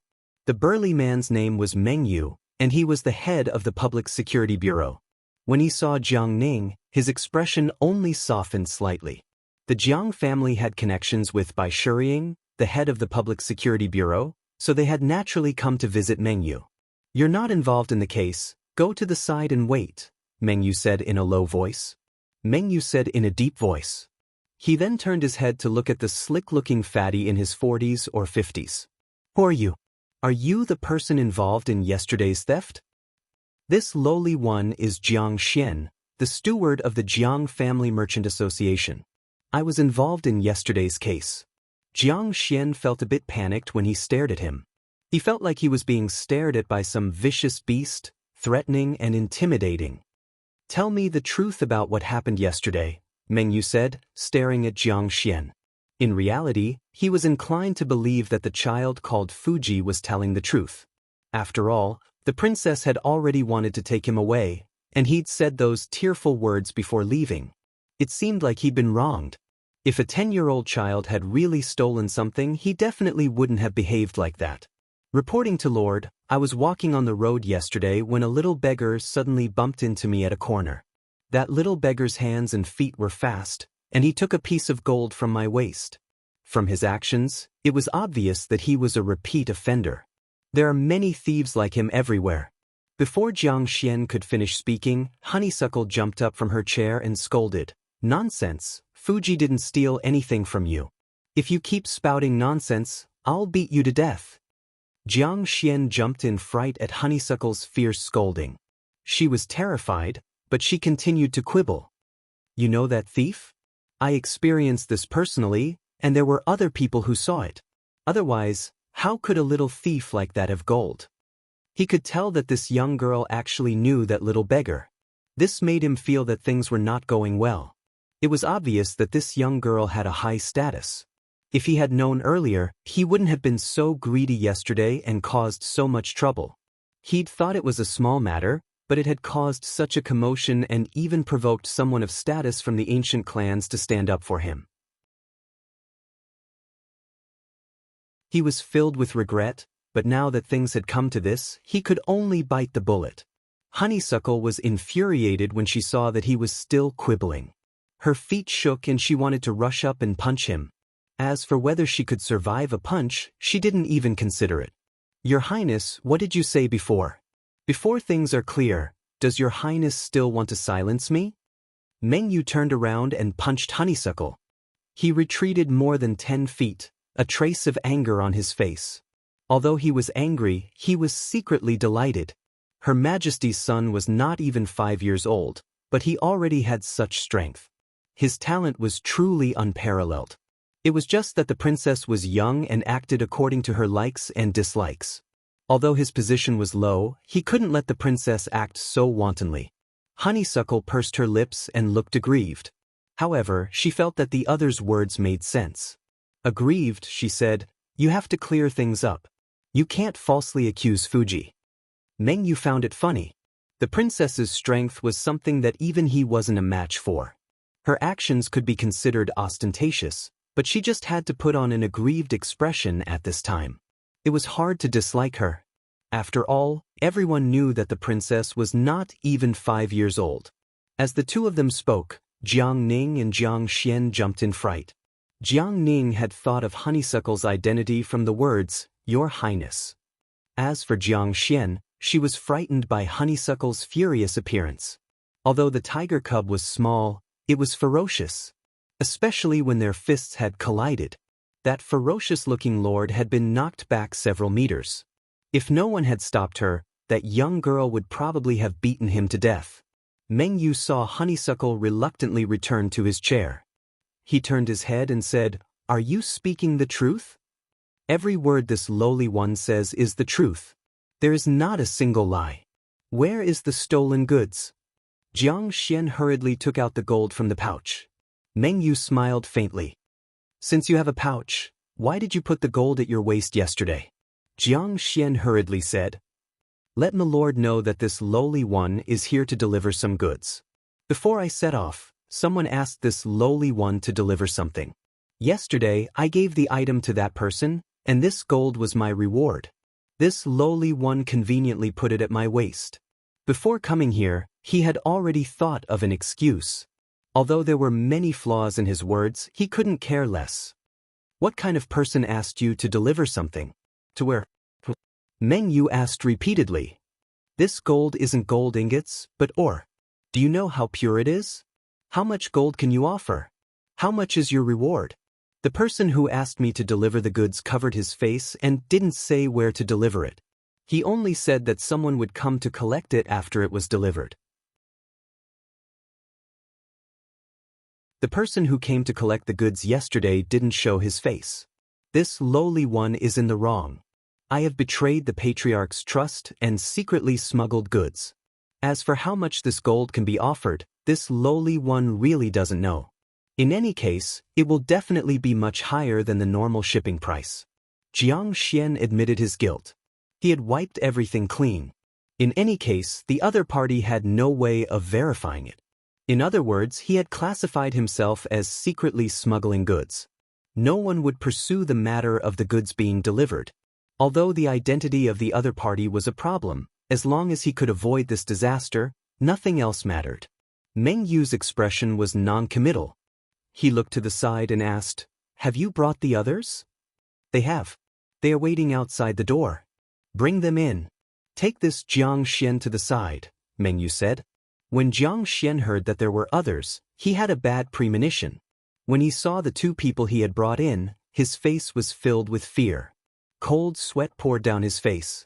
The two people were the two guards from yesterday. One of them had even been whipped 10 times. He didn't think much of it yesterday.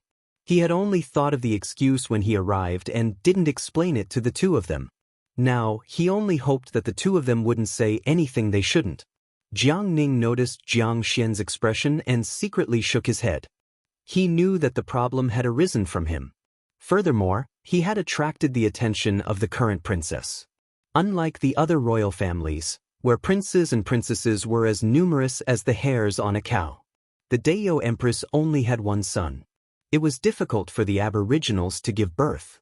Even if this princess wasn't the next empress, her status was still extremely noble. Even if Jiang Xian didn't die this time, the Jiang family couldn't spare his life. Jiang Ning felt that Erhua might not be the next empress because the empress was too strong and had a long life. She just had to give birth in her 20s. When the empress abdicated, she would probably choose a child in the prime of his life. However, that was a long time in the future. At this moment, Meng Yu asked the two guards about the situation. The two of them said the same thing that Jiang Xian had said at the beginning. This was what they had said when they arrived yesterday. "Were the two of you with Jiang Xian the entire time yesterday?" "Yes," the two of them replied in confusion. "Did anyone look for Jiang Xian?" The two of them subconsciously raised their heads to look at Jiang Xian. "Sir, when that person came to collect the goods yesterday, he was very secretive." The two of them didn't know.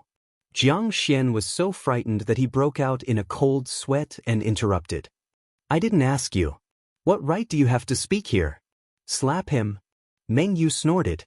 Immediately, someone slapped him twice. The sound was extremely loud. After the 2 slaps, Jiang Xian lost most of his teeth. His face was swollen like a pig's head, and he fainted. "The two of you better think carefully before you answer. If you lie again, I will definitely let you know the consequences of deceiving me," Meng Yu said irritably. He was already thinking about how to punish the 3 of them. Previously, he had only used words to ask questions in front of the princess. If it were any other time, he would have already given them a round of torture and then he would be able to get anything out of them. Even though his words to the princess just now were reasonable, he wasn't much better than the princess when it came to handling matters. It was just that his thoughts were usually more transparent than others. However, it was really difficult for him to solve the case by questioning. He had wanted to show his face, but now he was in a difficult position. Even now, the princess was restraining her temper and watching. Meng Yu began to feel resentment. That Jiang Xian had pushed all the blame away. Even though he had smuggled goods, and the movements of the person who had collected the goods were secretive, it was likely that he was up to no good. Meng Yu could make some trouble for him on this point, but that would be embarrassing. "What happened yesterday? The two of you, speak truthfully. Do not lie," Jiang Ning said from the side. He was prepared to abandon Jiang Xian. If Jiang Xian was innocent, then it would be fine. But if he had stirred up trouble and broken the law, then he could not be left alive. If Jiang Xian escaped today, the princess would most likely hate the Jiang clan, and there would be a lot of trouble in the future. The two guards looked at Jiang Ning. They knew his identity and misunderstood. Gritting their teeth, they said, "What the two of us have said is not false. Everything we say is the truth." In their view, the young master of the Jiang clan would naturally stand on the side of the Jiang clan and protect Jiang Xian. Jiang Ning glanced at the two of them, then raised his hands to Meng Yu. "Sir, I won't disturb you any longer." After Meng Yu agreed, he swaggered out. It wasn't that he didn't pay attention to them, but that there was no benefit in staying here any longer. It was easy for people to think that he was supporting Jiang Xian and the other two. Now, he should remove himself from this matter as soon as possible. "Guards, take the three of them to prison first. Fuji will confront them tomorrow," Meng Yu immediately said. He turned to Hua and said, "Princess, these three people insist that Fuji is the thief. Let Fuji confront them tomorrow. I will definitely get to the bottom of this." Hua wasn't easy to fool. She seemed to see that he had no other way and curled her lips. Useless.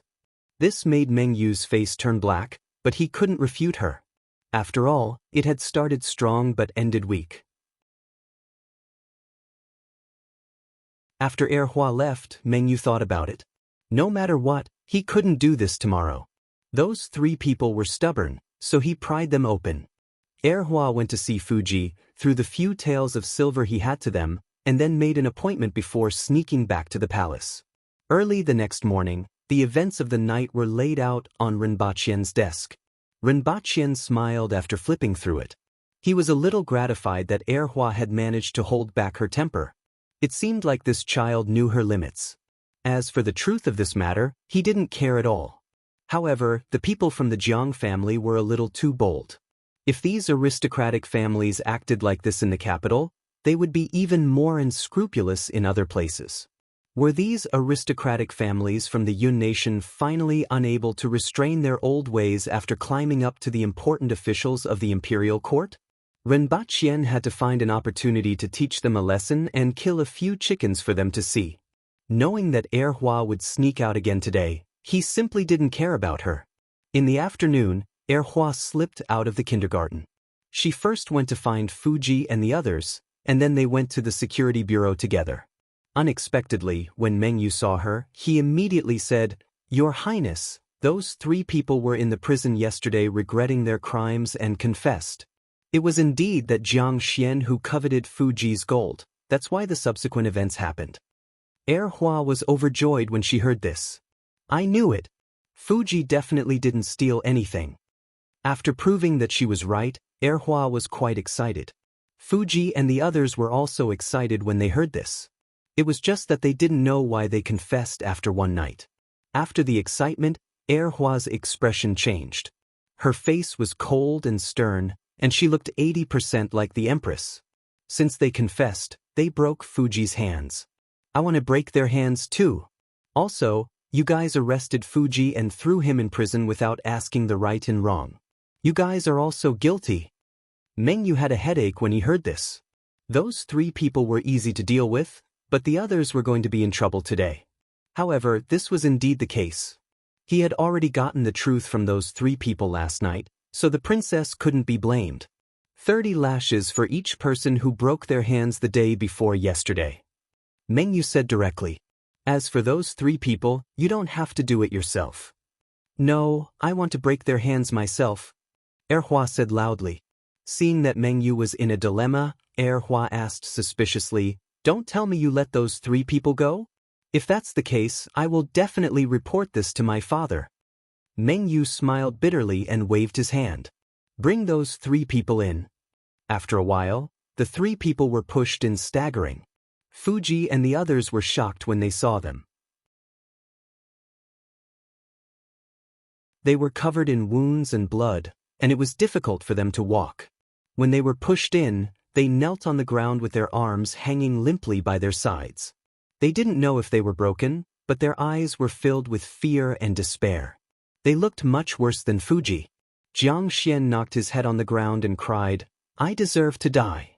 I was blinded and actually framed you. I deserve to die 1,000 times." Erhua was shocked at first, then he scolded the three people, "You deserve it." However, seeing their pitiful appearance, he didn't have the thought of breaking their hands. He glanced at Meng Yu and said, "Confessing under torture. You are indeed useless." However, Meng Yu's face immediately darkened and he felt wronged. Yesterday, he must have been out of his mind to have interrogated the princess to solve the case. Nowadays, it was normal for him to solve cases like this. If word got out that he was judged as useless by the princess, he would be too ashamed to face anyone. Also, didn't you use the phrase, confessing under torture, incorrectly? Set a small goal first, such as 1 second. Remember, booksellers.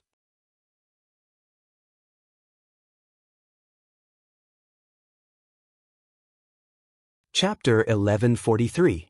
Jiang Ning managed to escape in time and handled the matter appropriately, blocking Rinpochian's way of making an example out of the Jiang family. This made Rinpochian take a second look at them. Among the many aristocratic families, the Jiang family was considered relatively stable. Although there were some domineering people, they were generally well-behaved and didn't reach the point of causing public indignation. However, there were a few aristocratic families who felt that they were relying on the important officials of the court and had a relapse, causing many complaints. Although they relied on their power to cover up, how could they escape the eyes of the rearguard commandery? Instead, he recorded all the crimes he had committed. 2 days later, Rinpochian threw the crimes of these families in front of the court officials. Among them, 2 were clinging to Qin Chuan, while the other was clinging to Gu Yu, the imperial treasurer. It's just the people of the Yun nation bullying the people of the Yun nation. Qin Chuan understood the whole story and stroked his beard indifferently. The people of the Yun nation are also your majesty's subjects. They colluded with the prefectural army, acted unscrupulously, and disregarded the law.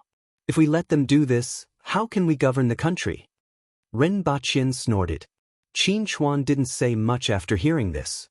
These people were only helping them earn some money, and many of the officials still didn't think much of them.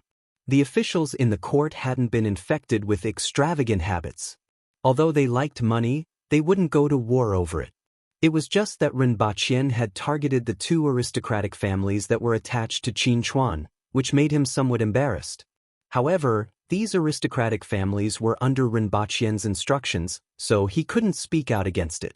He wondered if he should simply make a scene and mess up today's court meeting. In any case, he was also a troublemaker. This matter was done with ease, and no one could do anything to him. Rinpochian knew what he was thinking and raised his voice. These aristocratic families use your reputation when they travel outside. If they commit crimes, you will be despised and hated by the people of the world. The gains don't make up for the losses, so you have to control them more in the future. Moreover, the law of the country is always like this. Otherwise, how can the people of the world be governed? The evidence of these 3 families is conclusive. Sir Baisher, you have to take action against the Public Order Bureau. Qin Chuan knew that it was useless to make a scene and felt somewhat depressed. Another 2 months passed, and the time limit of half a year set by the Empress was up. The Empress led everyone to choose Xiaqing. A city built in the mountains would naturally not be very big. It would be difficult to provide for even tens of thousands of people. A mountain stronghold would at most have a few thousand people. 10,000 people would already be a famous stronghold within a radius of 100 miles. The 30,000 people in Tsuxia City depended on the supplies sent by the surrounding villages every half a month to support these people. Among them, there were 5,000 soldiers and 25,000 mountain people. Every 6 months, there would be a caravan that traveled thousands of miles from the outside world. Most of them came to trade precious materials such as precious ores, herbs, young animals, sugar, salt, and other rare materials. Goods such as beast hides that could be sold for a high price in the outside world, unless they were extremely precious, were left to rot in the wilderness. Because it was difficult to transport goods in the mountains, it would take at least a year for a caravan to enter, and a round trip would take close to 2 years, so they could not carry much goods. When the Empress arrived, she saw that there were many aborigines from different villages and that the atmosphere in the city was lively. She felt rather gratified. There had never been such a scene in the 60,000 mountains. Although it couldn't be compared to the cities in the outside world, it was already rare in the mountains. As an important city of the Protectorate of the South, Tsusha City not only served as a supply point and an important mission to explore the surrounding areas, but it also brought great changes to the 60,000 mountains. When she arrived at the Protectorate of the South, the Empress first inquired about the current situation and then said, "The time limit is up. How many Cardinal Heaven experts have arrived?" "There are 22 people who have come to the city to receive orders. Now that they know that your Majesty has arrived, they are waiting for you to summon them," Shi Wanya reported. The Empress sneered and said, "These people are really daring. Even though I am here personally, they still dare to be so disrespectful. Do they really think that I won't do anything to them?"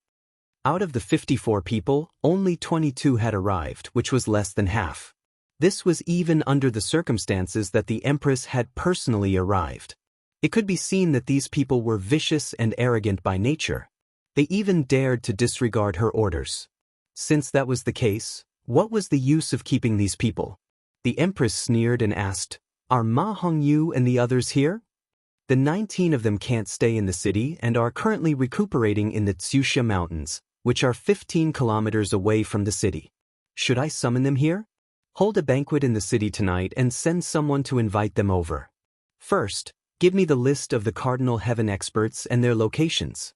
Then, summon those 22 people here, the Empress said after pondering for a while. A moment later, 22 ferocious-looking men and women dressed in animal skins entered the residence. Each of them was unbearably rough, but their bodies were full of vigor and exuded a murderous aura.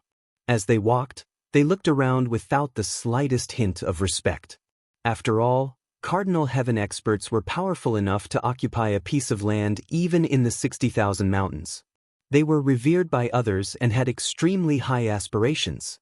In addition, they had fought for their lives in the mountains since they were young and had experienced countless killings.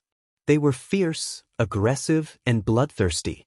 Even though they were here on the orders of the Empress, they were only abiding by the agreement that they had signed decades ago. However, they didn't care much about it. It was absolutely impossible for them to obey a single holy scroll. Even though they were here, it wasn't easy for the Empress to mobilize them. However, when they saw the Empress in front of them, their carefree expressions immediately changed, and they stared at her with bewilderment. "Has no one taught you the etiquette you should have when you see me?" The Empress looked down and snorted. The Empress's vigor was surging like a furnace. Even those who were more than 30 meters away could feel the blood in their bodies churning and being triggered by the Empress's vigor. Like a tide, it surged endlessly. The aura around her was as deep as the sea, covering the sky and shrouding everyone. Everyone's expression immediately changed. That aura pressed down on them like the weight of a mountain and the moon, causing them to immediately lower their bodies. Shi Wanya suppressed the surging vigor in his body and sighed in his heart. He had long heard that the Empress had broken through, but he didn't expect her strength to improve to such an extent. It was already difficult for him to keep up with her. Just by activating her vigor and using her aura to suppress others, she was able to subdue these unruly villains in one fell swoop. The Empress's aura was withdrawn upon contact, like a whale swallowing, and the surging vigor in her body also calmed down. However, the villains all tensed up. Although the Empress hadn't made a move, the strength she had displayed just now was far superior to everyone else's. The Aboriginals respected strength, and the strength displayed by the Empress was enough to make them not dare to act rashly. "Which step did your Majesty break through and reach the level of the late Emperor?" A villainous man with long, messy hair, a hideous tattoo on his chest, and a bone necklace hanging around his neck couldn't help but ask. Everyone's eyes flickered. Although they had guessed it, they still wanted to hear the Empress's confirmation. As for the late Emperor they were talking about, he was the first Emperor of Dayo. Back then, Yapeng had pulled out an army from a village in the depths of the 60,000 mountains. After establishing the country, he led the elite soldiers into the 60,000 mountains and disappeared without a trace. Cardinal heaven experts had a lifespan of 200 years, and many of these people had seen Yapeng. At this moment, they realized that the feeling of oppression that the Empress gave them was no less than the feeling that Yapeng gave them when he came back. Although they had improved a lot over the years, the Empress had the strength of an intermediate longevity heaven expert after breaking through. She was stronger than Yapeng when he brought his army here. The Empress snorted and said, "In the future, you will listen to my orders and must not disobey me. If you disobey me, I will not spare you. If you do well, I will not be stingy with rewards. As for my strength, you will naturally know in the future." Everyone's expression changed a few times.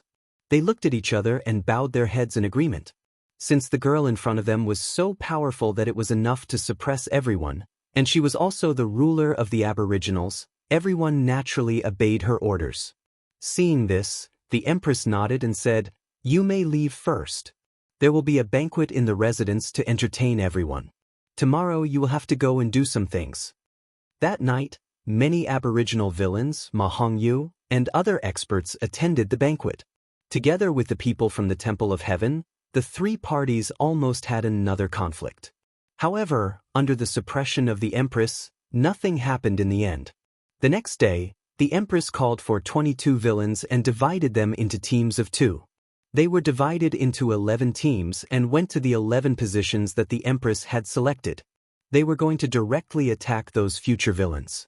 If they bend their heads and surrender, I can spare their lives. If they resist, kill them on the spot. Shi Wanya, mobilize 11 teams of 100 people to follow them and lead the way, the Empress said in a deep voice.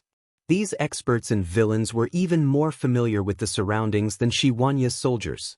However, the Empress clearly made it clear that these soldiers were going to monitor them, lest someone slack off and let those people escape.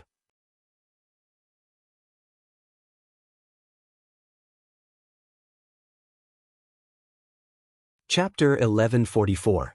7 or 8 days later, at a place called Heading Cliff in the 60,000 mountains, there was a village at the foot of the mountain with about 7 to 8,000 people. It could be considered a large village with a radius of hundreds of kilometers. The village was called Bird Bone Village. Outside the village walls were the bones of ferocious beasts that were as white as jade. Even though they had been dead for many years, they still exuded a fierce aura that deterred ordinary beasts from approaching. A huge bird head hung above the village gate. Just the head alone was the size of 2 houses. It was incomparably huge and had countless sharp teeth in its mouth. It looked extremely ferocious. At this moment, a man and a woman came to the village. The man had a fierce face and messy hair. He was tall and strong with a 3-tailed poisonous scorpion tattooed on his body. The woman's face was beautiful, her figure was graceful, and her skin was bronze. However, her entire body exuded a bloody and vicious aura. From her neck to her chest, there was a flower embroidered on her animal skin. However, the flower was also full of sharp teeth, like a sunflower, layer upon layer. When they arrived, they did not enter the village. Instead, they stimulated their chi and blood, and their auras shot up into the sky like 2 pillars of smoke. Behind them, there was a group of 100 soldiers following them from a distance. As they released their auras, countless people were alarmed and jumped onto the village walls that were more than 3 meters high. At the same time, a fierce aura shot up into the sky from within the village.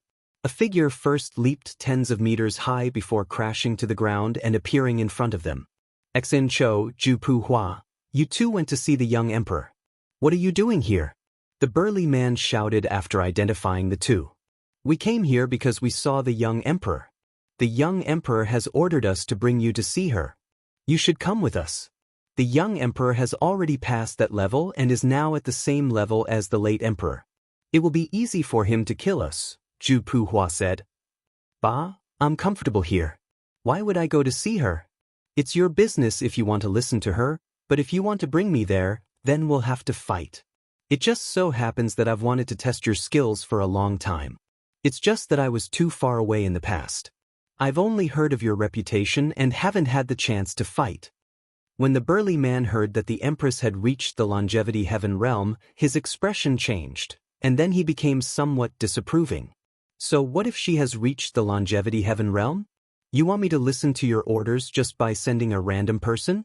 The little emperor said that if there is any resistance, kill without mercy. "Oh bye, if you want to make a move, you better think about the consequences."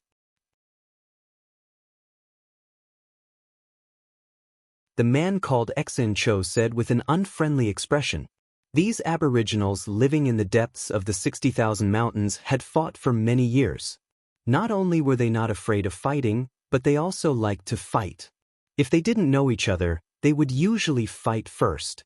Bo Bai's expression changed as a vicious aura surged from his body. "Then let's see if you can take my life." It just so happens that I've also heard of Bo Bai's fierce reputation.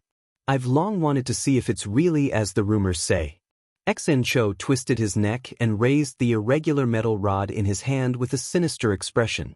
The reason why it was said to be irregular was because the rod was made from a bunch of metals that had been forcefully melted together, but it had not completely melted into a ball.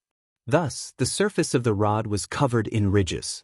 If it could withstand a strike, it would increase its lethality by quite a bit. In Bo Bai's hand was a huge leg bone. It was about 2 meters long, about the same length as a metal rod, and as white as jade. Both sides had ferocious expressions on their faces, and without saying a word, they crashed into each other. There was a loud bang in the air, and the soil on the ground flew everywhere. Everyone could barely see two figures fighting as they chased each other toward the nearby Hidinga. Zhu Puhua pondered for a moment, then followed the two of them.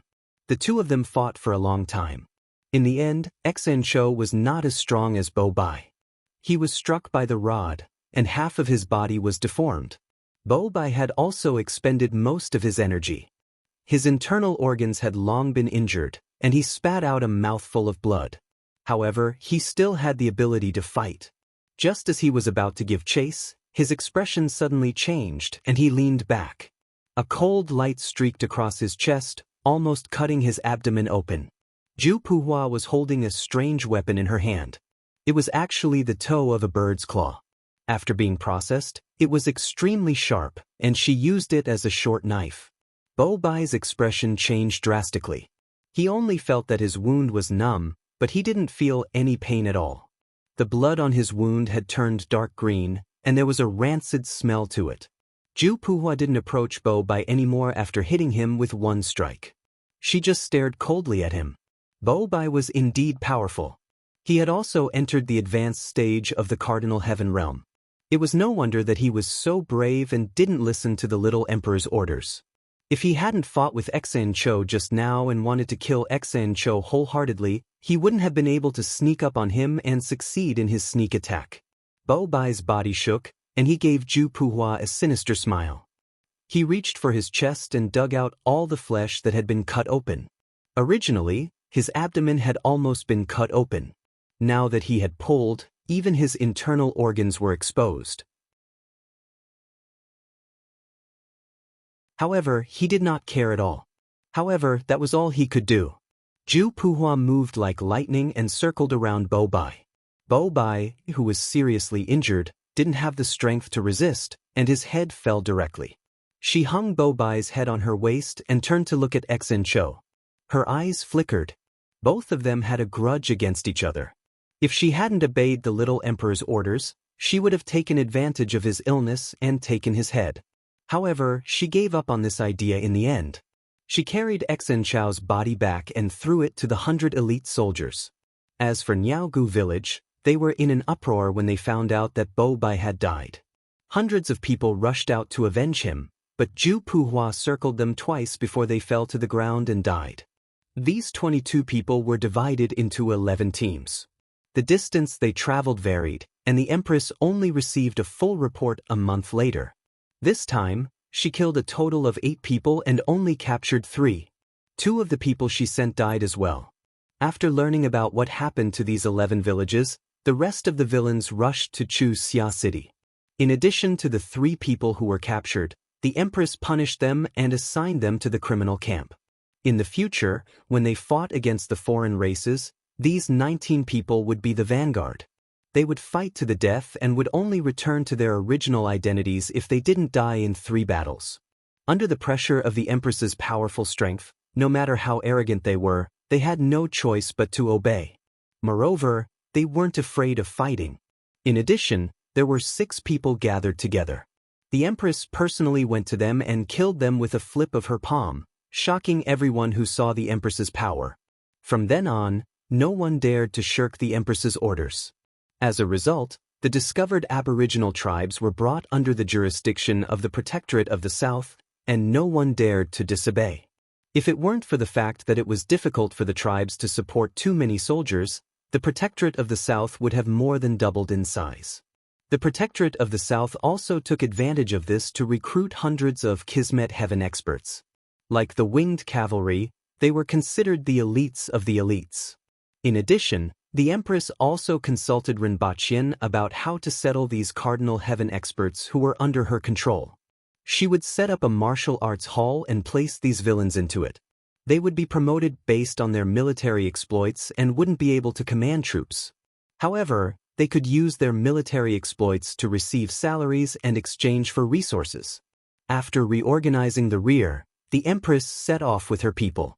Among them were more than 40 Aboriginal Cardinal Heaven experts, 20 from the Temple of Heaven, and 19 experts from Great Xia. There were a total of more than 80 people. In addition, there were 500 winged cavalry warriors, some people from the medical bureau, some people from the imperial kitchen, and some other odd job workers.